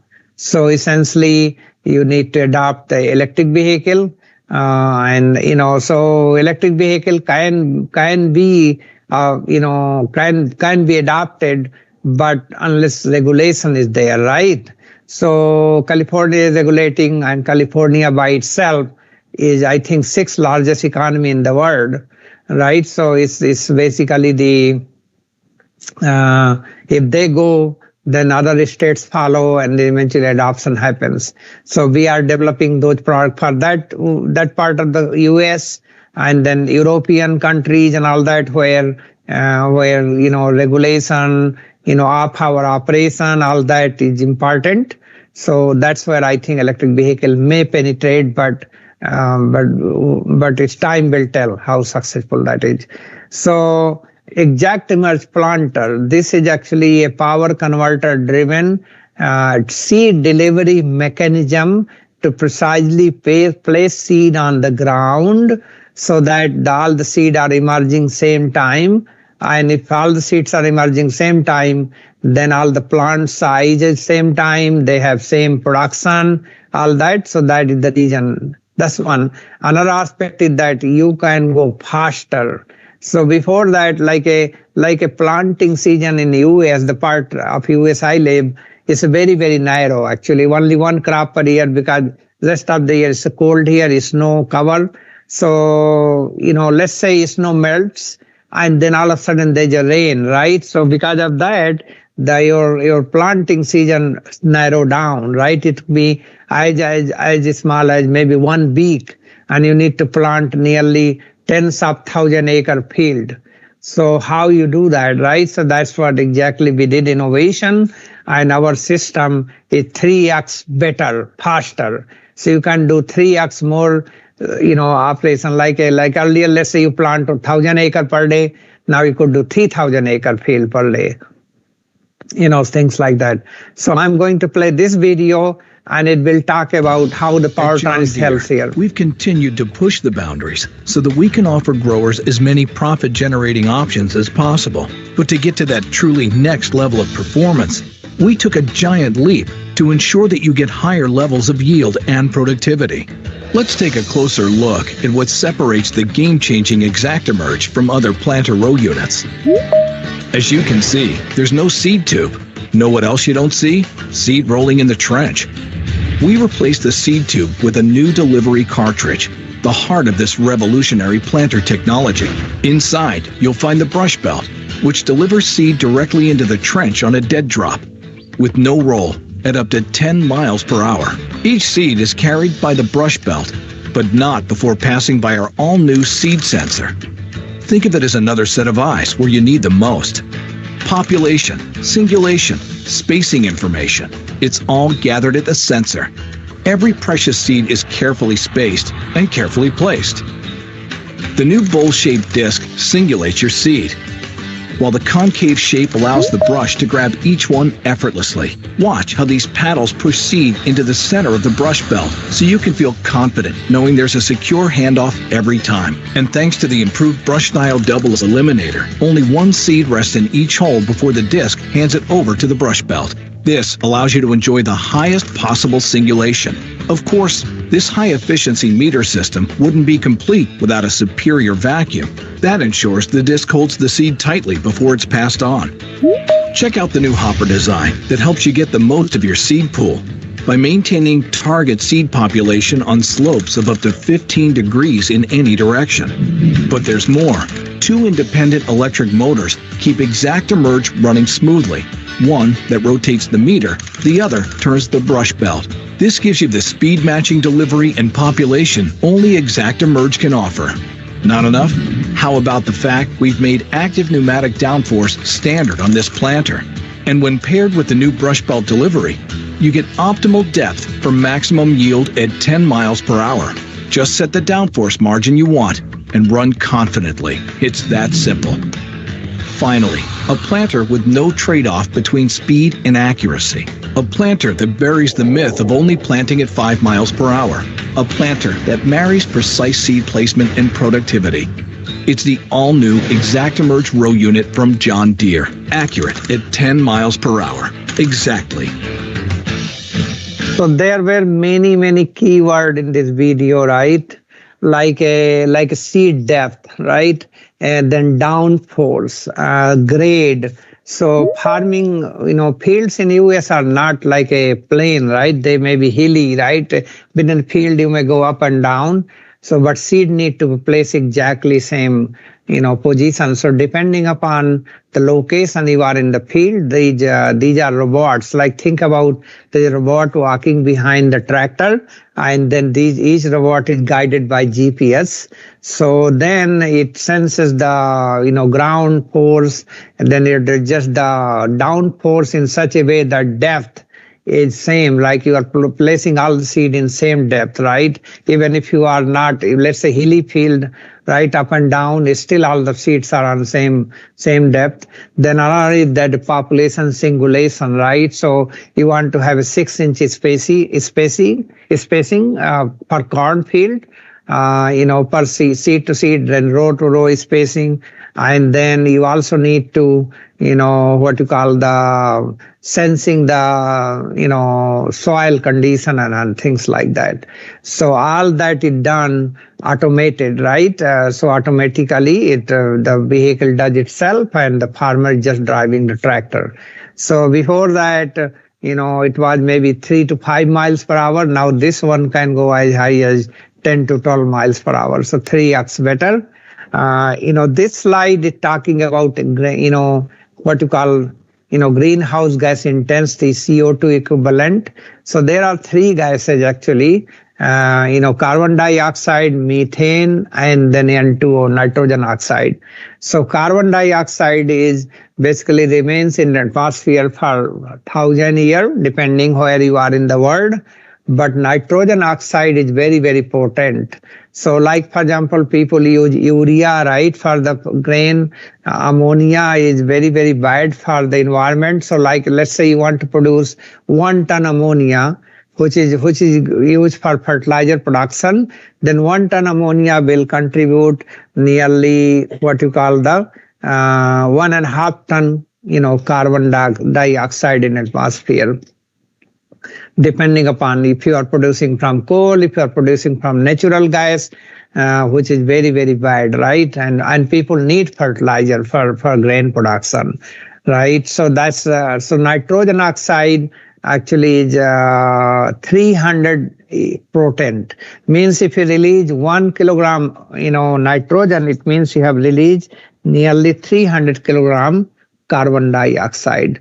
And then third gas is methane, CH4 is also methane. How methane is produced? Like in dairy, poultry, all that, waste, right? Animal waste, all that is methane. Then, municipality waste is methane.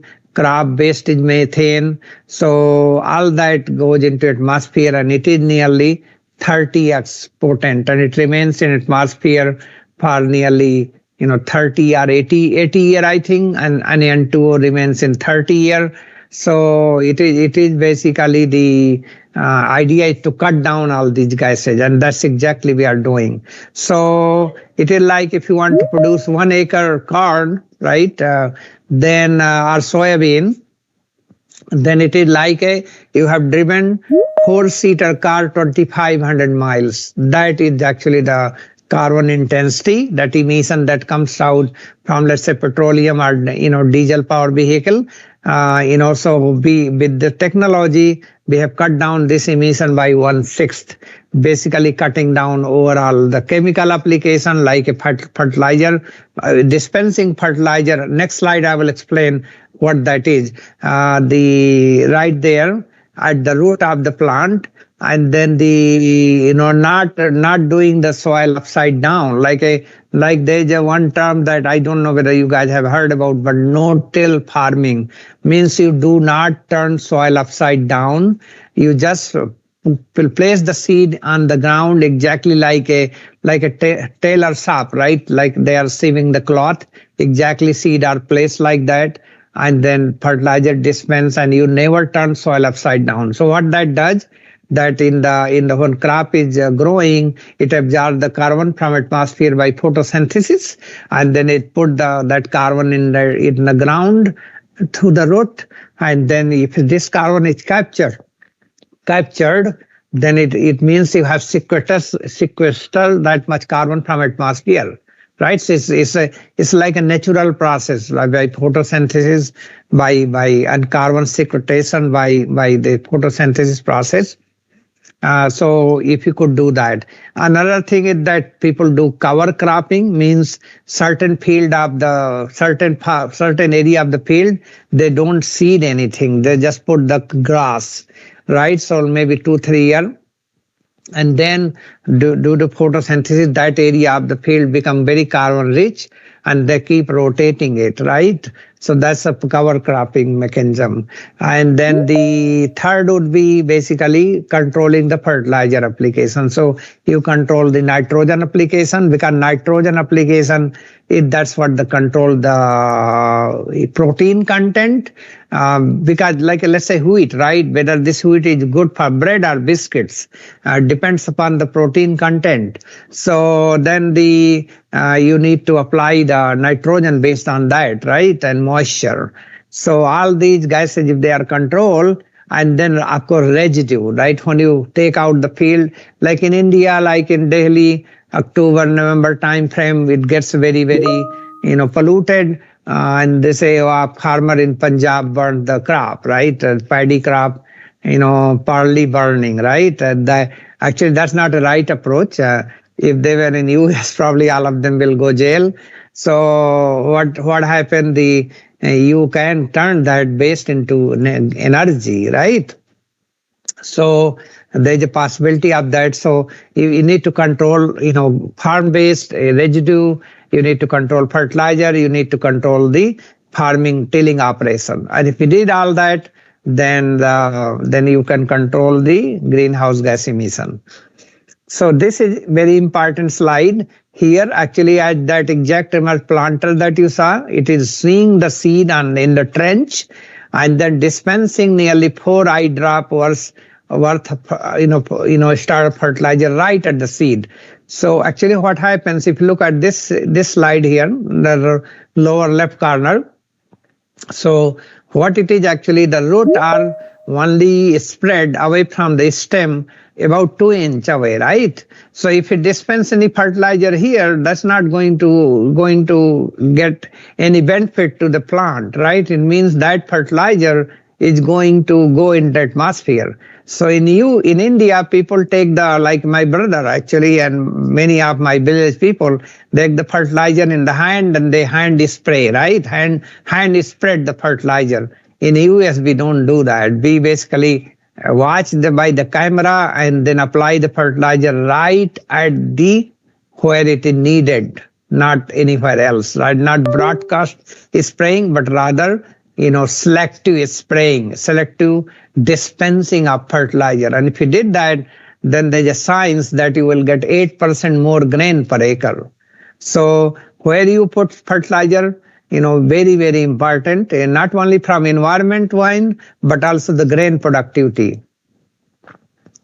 So these are, now I'm going to talk about this fertilizer and grain production, like putting seed on the ground. So this technology past, good 20 plus years we have worked and now matured it to the point that it started from this, and now power converter driven system, which is electric drive, brush belt, and 10 miles per hour, more work per given time and things, and also the precisely placing the seed on the ground and dispensing the star fertilizer became possible because of the power electronics, power converter driven electric machine system. So here, as the farmer is putting these things on the ground, then he knows how fast it is going, what is your singulation, what is seed spacing, what is closing wheel and all that, because once seed is placed in the trench, you got to close the trench and then things like that. So all that is displaying here in real time. So making sure everything is going great for the seeding operation.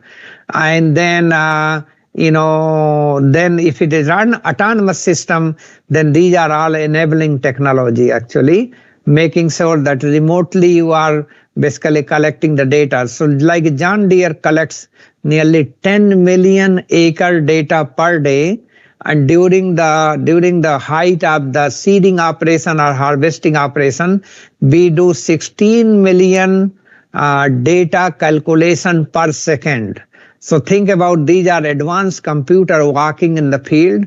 Another truth is actually that John Deere vehicle, all construction, forestry, mining, agriculture, all of them together cover 1/3 land of entire world.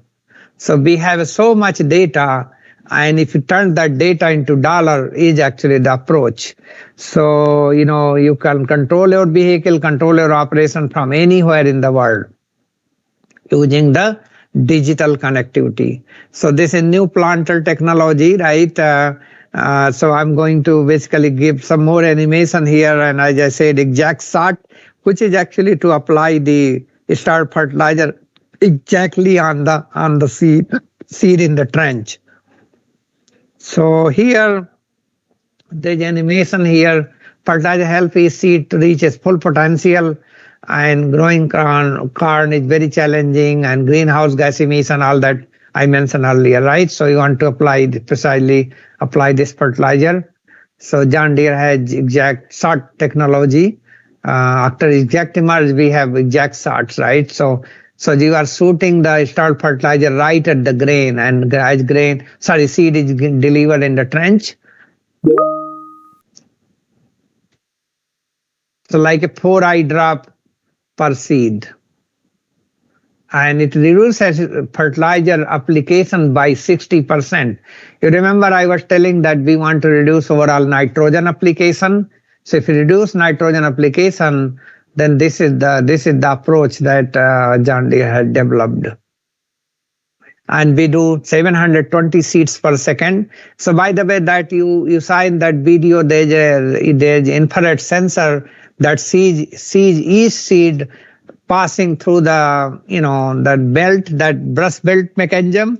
So we put nearly 1 trillion corn seed in US, right? And we basically monitor each plant or each seed individually, right? And that is actually the what you call it's called as micromanaging at a mega scale.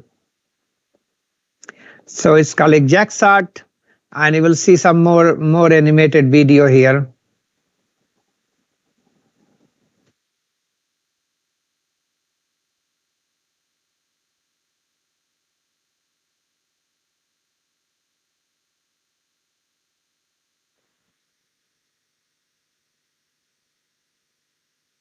So that's another thing that rolling, right? As you are watching this video, no sound, so I can talk. So this is continuously dispensing, right? Which is bad.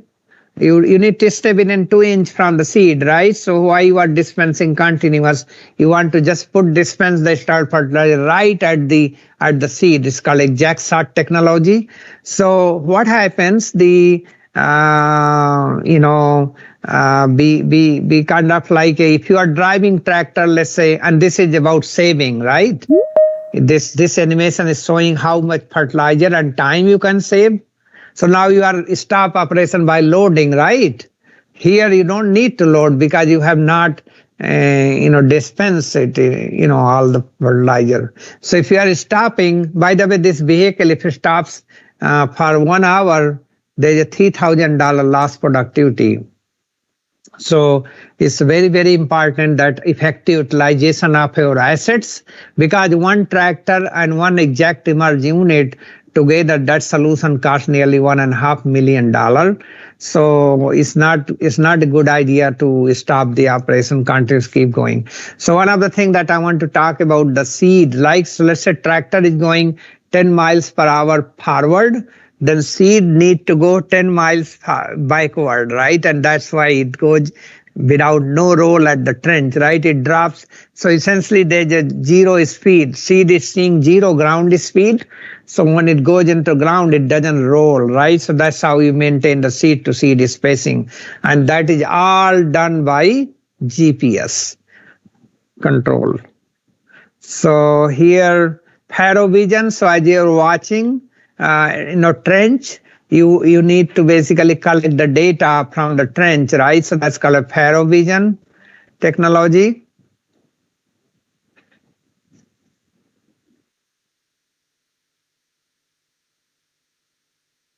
So essence what I'm saying, that if we did not have a power converter driven electric machine delivery mechanism, then we would not be having this much productivity, and all these technology that we did will not be possible. So that was the one of the enabling part of it. In addition to that, sensor, soil sensor, moisture sensor, soil chemistry, and all analytics and things like that. Here is actually the real math. So let's say you have a 5,000 acre field, which is very, very common in the US. Like I know a lot of family friends, United States guys, they have 70,000, 30,000 acre farm. Largest deer customer in the US has a 2 million acre farm in Texas. And worldwide largest farmer, US customer, deer customer has a 6 million acre land. It's in Brazil. So essentially, if you let's say you have 5,000 acre field and corn is $3.50 per bushel, then you may lose $175,000 if you lose 10 bushel per acre, right? So let's say you produce, if you put the seed right at the time, then you get 200 bushel corn per acre, right? And if you lose the planting window by 2 weeks, then you lose 10 bushel. And your input cost is same. So you lose right there $175,000. And this is not anybody intending to do, but let's say weather is not in your control. The field is rained out. You are not available, a field is not available for farming operation. So that's where this technology come into play, that you go and put the seed on the ground, and putting seed on the ground is the start. If you don't put the seed on the ground, no matter how much ground you have, you get nothing, right? So that season is gone. So that's exactly the enablement happened due to exact emerge, exact sort, Faro Vision and all that technology that you saw in past 10-15 minutes. So then another thing is that no matter how fast you are going 5 miles per hour, 10 miles per hour, but seed to seed spacing remains same, because that is extremely important. Like you want to know that there's a science behind it. Like we work a lot of agriculture school in US and also worldwide, that if seed to seed spacing, row to row spacing is constant, then you get more grain per acre. If you're dispensing fertilizer right at the root, you get more grain per acre, right? So all this technology is all proven science, right? That's what is showing that exact emerge planter maintains seed to seed spacing. Before that, if you go faster, seed to seed spacing get disturbed. It's no longer 6 inch apart. It's maybe 6 inch, 4 inch, whatever, right? So that's actually enablement, power converter driven electric machine system, sensor, data analytics, automation, connectivity, all that to put together made it very, very enabling technology for dear customer farmers, actually. So once you've done the seeding operation, then once the plant emerges, then you want to protect it, right? And so John Deere bought a company called Blue River Technology. It was a spin-off from Stanford. And we bought maybe about good 10 plus years ago, maybe, like paying, $100-some million.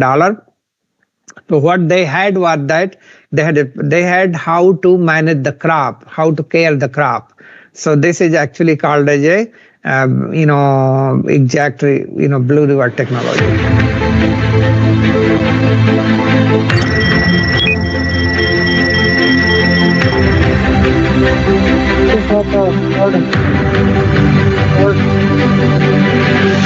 We're seeing lots of resistance to Roundup. We're looking for other ways to combat the weeds and still have cost savings on top of everything. We saw an opportunity to take cameras, computers, and artificial intelligence to allow ag machines to see every plant in a field. We thought that we could give farmers the ultimate flexible tool to treat their field and manage their field in whatever way they wanted by having the knowledge of every plant and its situation and an ability to spray very precisely, whether it be herbicide only to the weeds or fertilizer or fungicide directly on each plant that needed it. Each field they go to has a different set of conditions, and they need to be able to adjust and correctly set that machine's performance for the field. One knob could be the protection of the cotton plant and how big of a buffer, a safe zone that we provide the plant so that when we apply selective materials or non-selective materials that we have the appropriate buffer. Another dial is how aggressive do you want to be at going after anything that looks like a weed. There's also some opportunities to inform the grower of how many weeds the system's seeing, even what kinds of weeds exist in the field, that they can start to tailor their herbicide programs towards those weeds. The cameras and computers on the See and Spray machine are using deep learning algorithms that are similar to what's used in facial recognition. The first time we saw a pigweed, the machine didn't know what kind of plant it was, but we taught it by giving it tens of thousands of examples of that pigweed, and now it's an expert in pigweed. We save up to 90% of the amount of herbicide that you would spray if you were spraying the entire field. The weeds have become a little bit more of a pest than what they were originally. They've become resistant to a lot of the herbicide that we've been using on them. With the rig, we have other options open to us. We can spray different chemicals that we're not able to spray before. We can take one man and put him on a tractor, and we can do the work of 8 to 10 people. We're seeing no end to the use of this technology. Essentially, anything that may be cost prohibitive or more difficult to do when you're spraying on a broadcast basis, but much more grower beneficial if we're spraying on a very precise basis. Essentially, as you saw this video, it saves nearly 90% fertilizer and the chemical. And these chemicals are very bad for environment, right? So that's one. Another thing, like you heard about cancer train in Punjab, right? Those guys use so much chemical in the field that basically resulted into, it's not good for human health, right? So then the another thing that you may have heard about in this video, that beads are basically, changing, right? Beads are changing, then chemical formulation you apply on the weed to kill them is also changing. So these are very, very costly chemical. So you want to basically collect the data and then advise the company like a Monsanto and these company that makes these kind of chemical, so that they are continuously it's like a virus are adapting, right? So vaccine for a virus need to be continuously adapting. Same approach here. So you collect data and you collect the data and then get the data to the company that are producing these chemicals. But at the same time, you want to make sure that you don't use this as much as if you broadcast spray, more of it. But if you selective spray, like a vision system, camera and vision and connectivity, then you could do that, right? So another possibility could be you fly the drone over the field and collect the data, and then you have all the coordinate, and then you dispense chemical that way. And things like that. So US has a very tight regulation that you just cannot go and spray the chemical. You need to take the permission from local municipality and things like that. Because if you spray chemical and it flies in the air and somebody can come and drag you in the court, right? So things like that. So you need to be very, very careful about this. And so that John Deere has enabled this technology, so called as a vertical see and spray, see, select and spray technology. This is also very, very important. Never need to go down. If this operation goes down for 1 hour, we are losing nearly $3,000 per hour. So very, very like a downtime or vehicle failure, operation failure is not option for us. That's where our quality innovation comes into play. So now I will talk a little bit about power converter that I developed for Deere. It's called as a silicon carbide inverter technology. And I'm about to done with this presentation. So let me play this video. Introducing the first of its kind, extremely power-dense, engine coolant-capable silicon carbide inverter technology for the electrification of heavy-duty vehicles from John Deere Electronic Solutions and the National Renewable Energy Laboratory. The compact, market-ready Expect technology offers high efficiency and high performance power at the extreme temperatures required of heavy-duty construction, mining, agriculture vehicles, and on-highway trucks and buses. The market-ready Expect silicon carbide technology can enable companies to meet emissions guidelines without sacrificing vehicle reliability. Key achievements in the design of the Expect technology enable a higher power density of 43 kilowatts per liter alongside advanced circuit protection and thermal management for coolant temperatures up to 115 degrees Celsius. The converter system also has the potential to increase fuel economy and reduce daily operating costs. These achievements include 1. Packaging innovations combining 2 silicon carbide inverters. 2. A power module with integrated thermal management for engine coolant integration. 3. Gate driver design to enable high-temperature operation. 4. Advanced protection features necessary for fast-switching silicon carbide power devices. 5. Very high converter efficiency at full load and significantly improved efficiency at partial load. 6. Clamp-on current sensor technology for manufacturing simplifications and hotspot temperature elimination. 7. Active and effective cooling to prevent heat spread from the electric motor to the converter. 8. Novel packaging of optimal size DC bus capacitor module to prevent capacitor overheating.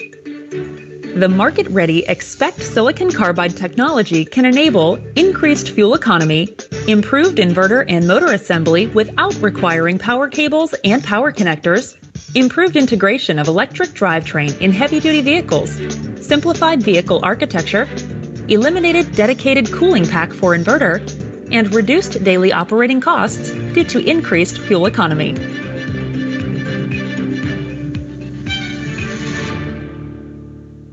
Yeah, so this was quite a bit innovation, and so I will now start this off and then keep going. So essentially, we have done isothermal, so cooling system integrated. We eliminated a lot of thermal layer from the silicon carbide die to the coolant channel in the inverter, and we maintain constant temperature. Actually, this is simulation result, but experimental indicated at that power, 150 kilowatt continuous power at 115 degrees C coolant, we were measuring 145 degrees C junction temperature.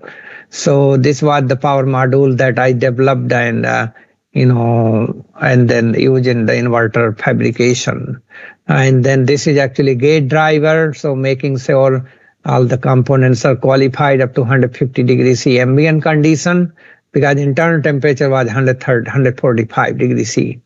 So, and then as inverter motor are combined, whatever heat get produced in the power module should not go to the machine, or machine should not heat up the power module, so there is a thermal disconnect.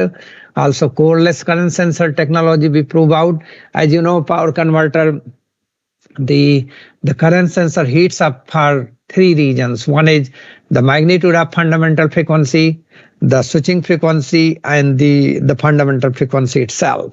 So if you eliminate the core of the core current sensor, then you just eliminate the problem. So we prove out coreless current sensor technology, and Now it is going to be in production. And then also making sure all the components are nicely coexist. So for example, this area, junction may run 145 degrees C, internal ambient would be 130, 145, 140 degree. And then the capacitor never went more than 79 degrees C hot spot for 150 kilowatt power, continuous power operation. While inverter is cooled with the 115 degrees C coolant. You may ask why 115 degrees C coolant? Because US military was asking this kind of technology. Another thing is that we want to basically cool the inverter with the engine coolant in the vehicle, and in hot summer in Arizona, engine coolant can go up to 113 degrees C. So we want to be proved out continuous operation of power electronics while inverter cooled with the 115 degrees C coolant. So this was actually the first in the kind of technology in the world, and nobody had this technology till date as per my information. So this was 5-year project. We gone from here, we took our John Deere PD 400 inverter, retrofitted with silicon carbide, then Gen 1 silicon carbide, Gen 2, a lot of dematerialization happened. Like this inverter weigh under 9 kilogram, and this is nearly 40 kilogram. So think about sustainability standpoint. If you reduce 1 kilogram copper aluminum from the manufacturing of your product, you are offsetting nearly 40 kilogram carbon footprint. So this is automation to autonomy to real impact. So this is actually autonomous tractor, self-driving tractor, and doing the actually plowing operation in the field. So there is nobody in the CAEP, so 24/7 operation is possible as long as there is a fuel. Tractor will keep running, and you don't need to worry about it. Doesn't have any tractor doesn't complain, right? Like you cannot put anybody working in the night and all that, right? So really. This tractor has been unveiled, actually, it's available, and it has been running since 2022. So in summary, farming machine automation for precision agriculture will increase crop yield. That as I mentioned earlier, how you dispense the fertilizer, how you put seed on the ground, all that. So you can get higher grain production per acre and probably increase protein content. You can reduce overall water for irrigation. You can reduce fertilizer, chemicals, and then that will help reducing greenhouse gas emission, low CO2, N2O, and CH4, carbon dioxide, methane, and nitrogen oxide. Sustainable organic farming, what that means, if you reduce overall chemical application, you can move towards a grain that is more healthier for human, animal, versus grain that is loaded with lot of chemicals. And of course, by 2050, world population is likely to grow 10 billion people. And that means we need to produce nearly 70% more grain worldwide. And that is only possible by technology. So adoption to new technology, and we see clearly that even my family, that ever since we bought tractor about, I would say, good 30 years ago, we get more grain per overall from field, and more crop, things like that. So having more adoption of technology will definitely help farmers. So with this, I would happy to answer the question that you have, and I hope it was useful. I know my presentation is free from mathematical equation, and I like to talk concept. So happy to entertain any question you have, and thanks for your attention. Thank you, sir. Thank you, sir, for your remarkable lecture. Your ability to simplify complex ideas and inspire critical thinking is truly commendable. We deeply appreciate your valuable contribution in field of agriculture. Thank you, sir. Now I request to participant, please ask the question, and you can also write in chat box. Participants.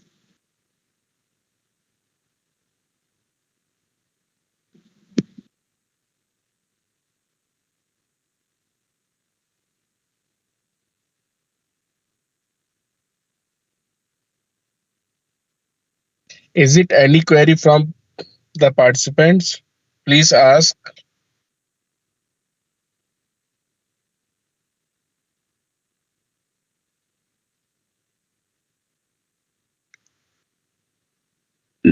Sir, there is one question in chat box. Okay. Which is how much is maximum field in Mexico? Is it belongs to one person or company? Oh, that was the example I told in Brazil. And yeah, so sir, as told, how much maximum field in Mexico is it belong to? Yeah, Mexico actually has a lot of, I traveled there, it is just neighbor of US, right? So it is really a lot of field, but I don't know exactly per capita. Maybe need to Google, but Brazil, I know our largest customer has 6 million acre. In the US, usually 1,000 and 1,000 acres for farmer hold land.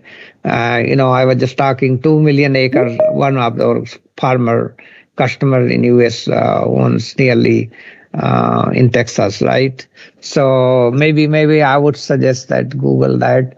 Farmer in India have a small land is not costly for them to, yeah, definitely. But think about modularity, right? So rather having 48 robots walking behind a big tractor, you can have only 3 of them or 2 of them. So definitely adoption is possible. The issue is that Indian farmer are not having that much cash to, or maybe cannot get the finance to buy this kind of equipment. But definitely over time it will change the scenario, and then adoption will happen. Who is competitor of John Deere? Has many competitor in India. Is Mahindra. So India has actually per number of tractors sold per year. India is the largest tractor market count wise, not dollar wise. So India has a nearly 1 million tractor market per year, and John Deere sells 100,000 plus. Rest is, but Mahindra is by and large the leader in India. In the US, there are many. Echo is one company, then Case New Holland is another one. In Europe, there are many players, but worldwide, John Deere has nearly 60 plus market, tractor market or farm equipment market per se in the world.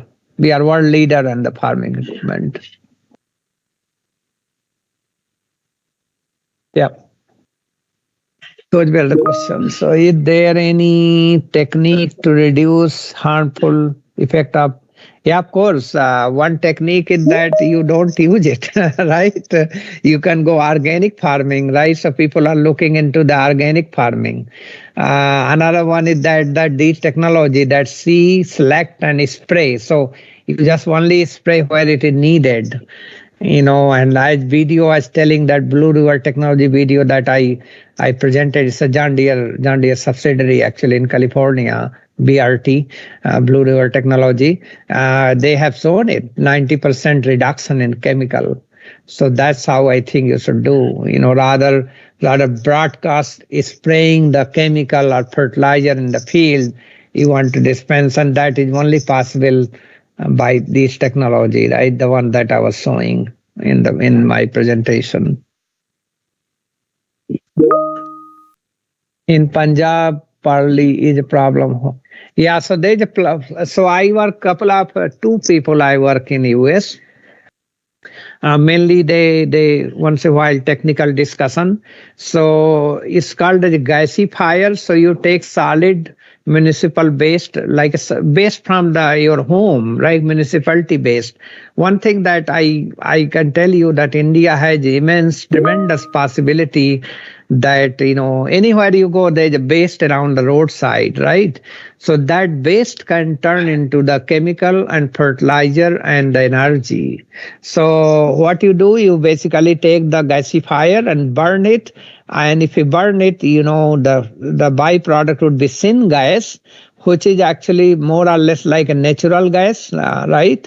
So that can be used for the vehicle, all that. It has some carbon particles, some carbon atoms, molecules.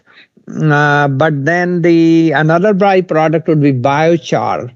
So when you burn it in closed chamber, then no emission comes out, and biochar and syngas are there.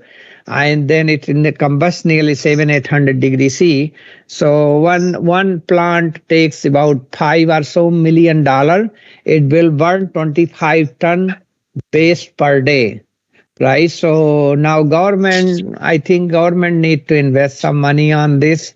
Otherwise, farmer will keep doing whatever they are doing. And India has some other problem, right? Political issues. So anyway, so what I'm saying, that is possible. That's a solution. So by the way, there's a Professor Lai from University of Michigan, East Lansing. He did travel to India and he did interact with farmer in Punjab. So he had that technique. And then there's another, my friend here in University of North Dakota, UND. He has his own company. And then his name is Nikhil Patel, Indian, ISC Bangalore PhD. So he actually had done work on this. So he also went to India last year in October and met Prime Minister Modi, people there. And then likelihood they may be putting those kind of technology where you turn waste into the energy and chemical and fertilizer.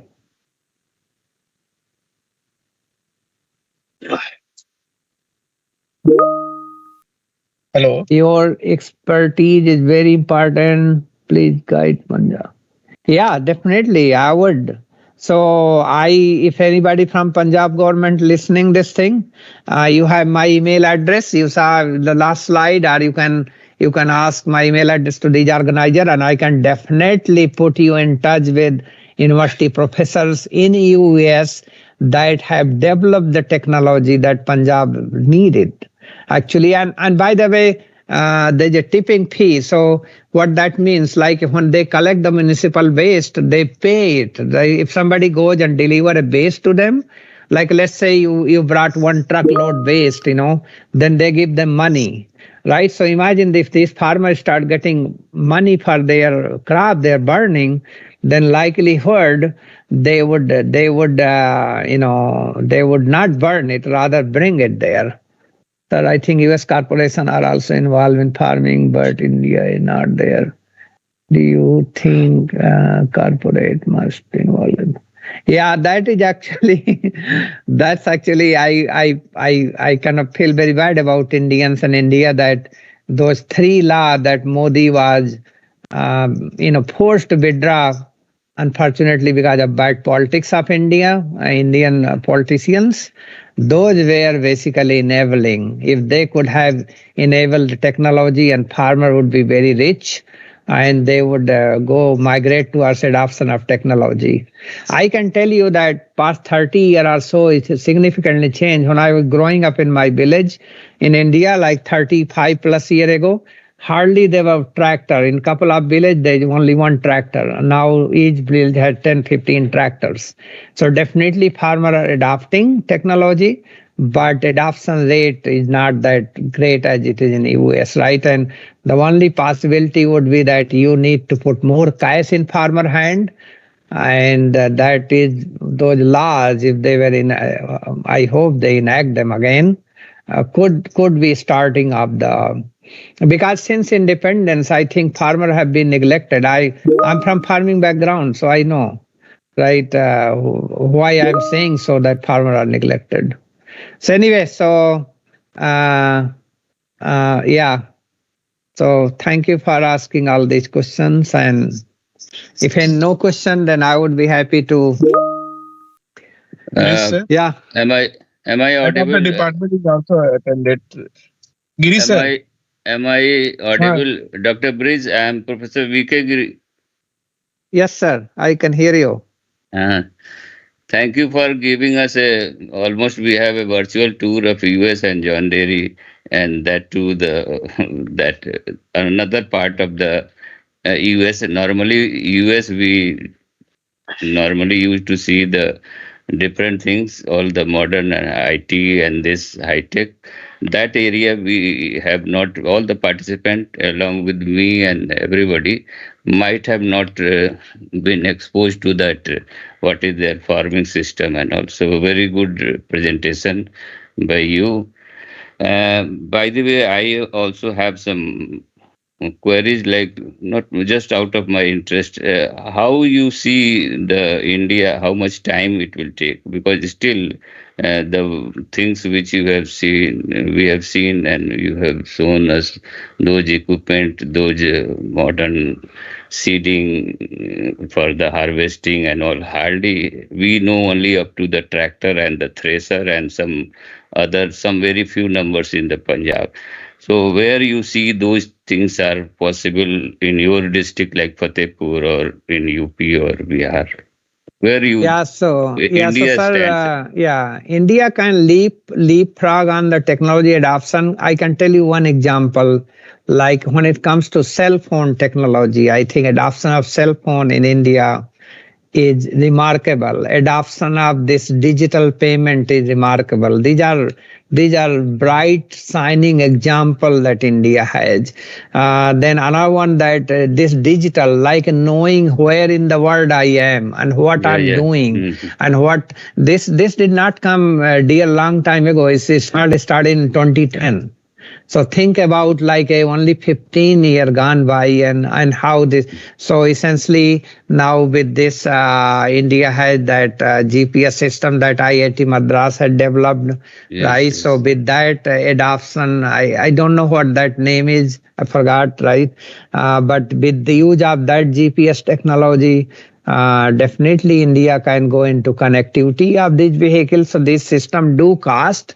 Tractor by itself, like a technology wise, I would say India is nearly 50 plus year behind than US. But they can catch it. It's not like that. As I said earlier, that maybe when I was talking to Pro Singh from MNIT, that the nearly not very far in future, 30% world GDP would be on digital. So if you are not competing in digital space, then you are ignoring that 30%, right? So you don't want to leave that field wide open for, So I think adoption of digital, GPS, all that can happen, right? So but one more thing. One more thing, please. There is a tendency of organic product, organic farming, and the vegan diet and all these things. Is it the threat for John Dairy or overall in global perspective? You might have been knowing these facts that people are now preparing to go for the organic farming, free from the fertilizer and the vegan diet and all this. Is it a threat for No, it's not. It's not, because we would be still needing the product, right? So there is not in production of any chemical actually. There is basically making the product to grow basically right from prepping the field until harvest the grain. So we are in that technology. And by the way, we have so many machine farm and all that. I was asked exactly same question, that what if a vehicle power changes, vehicle farm changes? Can somebody come and disrupt John Deere? The answer is yes, it can be possible, but think about overall disruption, right? Because we have so many. Yes. No, because you are dealing, as you told, that 180 years old and are still surviving. But there is another group. Actually, when we do the SWOT analysis, so we always think about the third term, that threat also. That's correct. One more question, because I belong to mainly biomedical side of this one. So your John Dairy, is it they are dealing with the biomedical equipment side also, because there are so many sectors there? Is there any sector of that they are working on that medical equipment side, biomedical? Not really, engineering, not or really, equipment? but. Yeah, we have very good insight about how insects attack can happen underground or over the ground, and how those can progress. So we have some people who have deep knowledge into biology and microbiology and things like that. But biomedical equipment, no, we are not a player in that, No, I thought if it at all any good.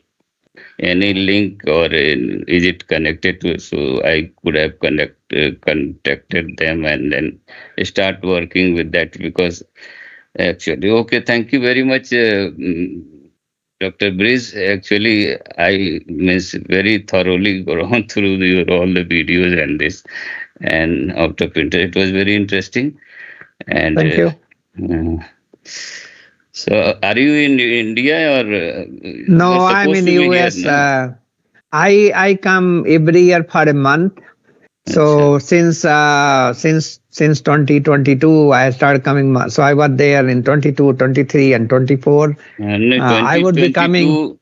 You were here last time when we met. I think COVID had just started that time. Yeah. Correct. And we were talking about the mask, where it will be available, and you were searching that for how I will cross the airport and all.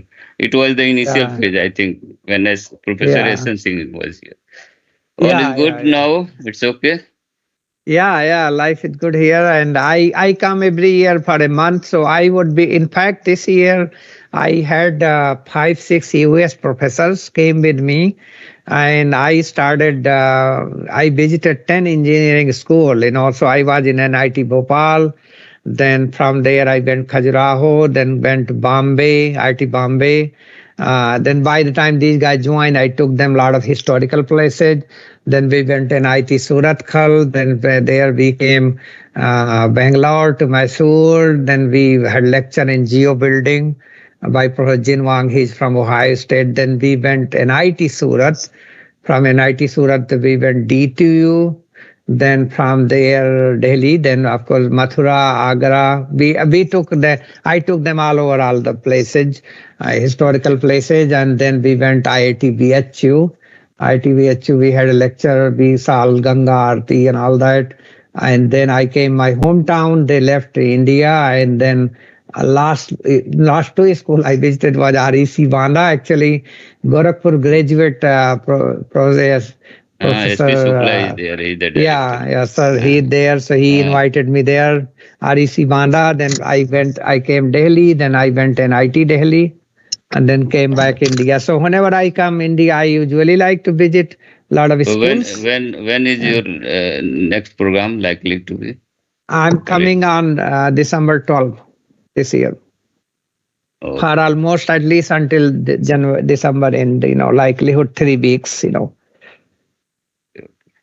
Okay, please do visit your parent institute this whenever, or let us inform us so that we can make it possible.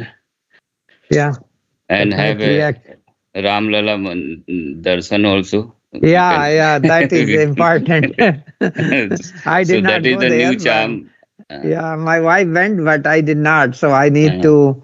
And also, if these guys are coming, these guys like to go Kushinagar, right? Because these are all our Christians, and I told them, look, I'm not taking you to all these Hindu places for any religious reason. I want to show you why 1,000 and 1,000 people barefoot is standing in the line for 2 hours.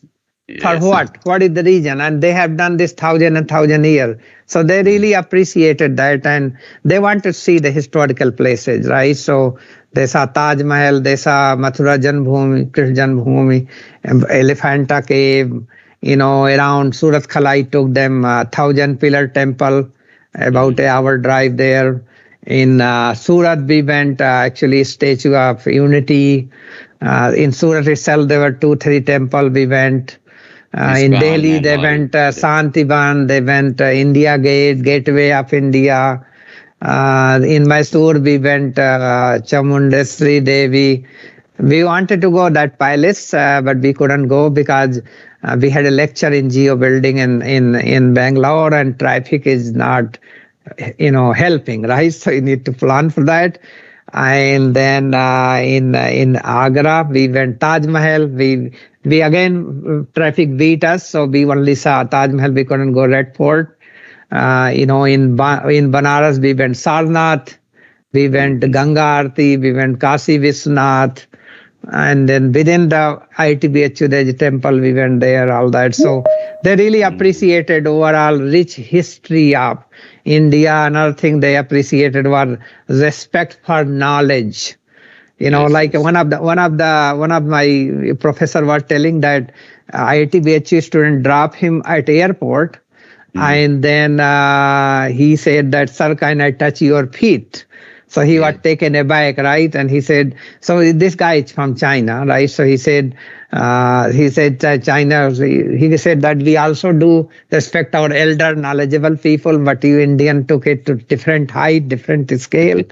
So he said that you guys have really great appreciation of knowledge. And one of the person colleague, told him that if there's a king and there's a knowledgeable person, likelihood people will turn toward knowledgeable person. But this is Kali Yuga, right? Knowledgeable person are being ignored these days, But, knowledgeable people are usually content with, they have a very different mindset, right? So it's okay. So yeah, so these guys really enjoyed and they are looking forward to next trip, So tell I plan them on that having, dua of that Kabir ji, that Guru Gobind do khade, then they will really appreciate this. Yeah. I also explained them about how you get nirvana, you go into Banarasi and all that. And then one of my colleague, he's from Greece, Victor Veliadis, he kind of joked it. He said that I don't know whether he believed it. He the one actually requested me, Bridge, when you will show me Ganga Aarti. He found somewhere some video, So I took him there. They appreciated it. Now these places has been very naturally developed nowadays. Yes, correct. So that is the another thing. Yeah. Okay, Breeze. Nice talk to you, and then likewise, sir. And hope we will meet this year. So I am, as I said, grab my time, right? It's going very fast, so I will get there December 12th time frame, and likely to return December 31st. And I like to go spend at least 5 days with my mom at village, but I am there for at least 10 days or so. So few days are spoken, but if you guys want me to come to Gorakhpur or that area. In today's lecture, we came little bit depth about you and your background and all. Everybody, not me only. And that is actually motivational. Actually, whatever you started like this, you are well connected with the ground and that to the village of this, that almost means more than 50% or more than that, 75% of our generation people, they all are having brought up from that the same scenario and then serving here and there. You are all together there in that USA. So more or less, and I think it is a very pleasure feeling for, I think for you, you are working, coming from the farming background and serving for the same at the very high level. So this is means nothing could be better than this. So it is a satisfying. So that is actually motivational type touch, because I am the first kid in my family went beyond 12th grade education, right? So I studied under tree until grade 8, right? So it's not joke, right? Same, plus minus little bit. Everybody has been brought up from that, and that and it's a matter of pride for all of us. You are serving there, that too in the highest possible manner. You can serve. So so my main basically, main objective is that just to motivate people, nothing else, right? Yes, Okay. Anupriti. Yes, sir. Yes, sir. Yes, sir. So, thank you, sir. Please see him Thank off. you, sir. Deep. Yes, sir. Yes, sir. I am there. Thank you, sir. Brice, sir. And Nat, sir, for joining this session. Sir, good morning for Brice, sir, and good night, sir, for Giri, sir. Good night to you all. Yeah. Bye. Okay. Enjoy your office. And we are going to bed. after having dinner. Okay, thank you. Okay. Thank you, sir, Giri sir, and Brice sir. Thank you all for your patience listening and joining the session. So we will meet again tomorrow at 6 p.m. Thank you, everyone.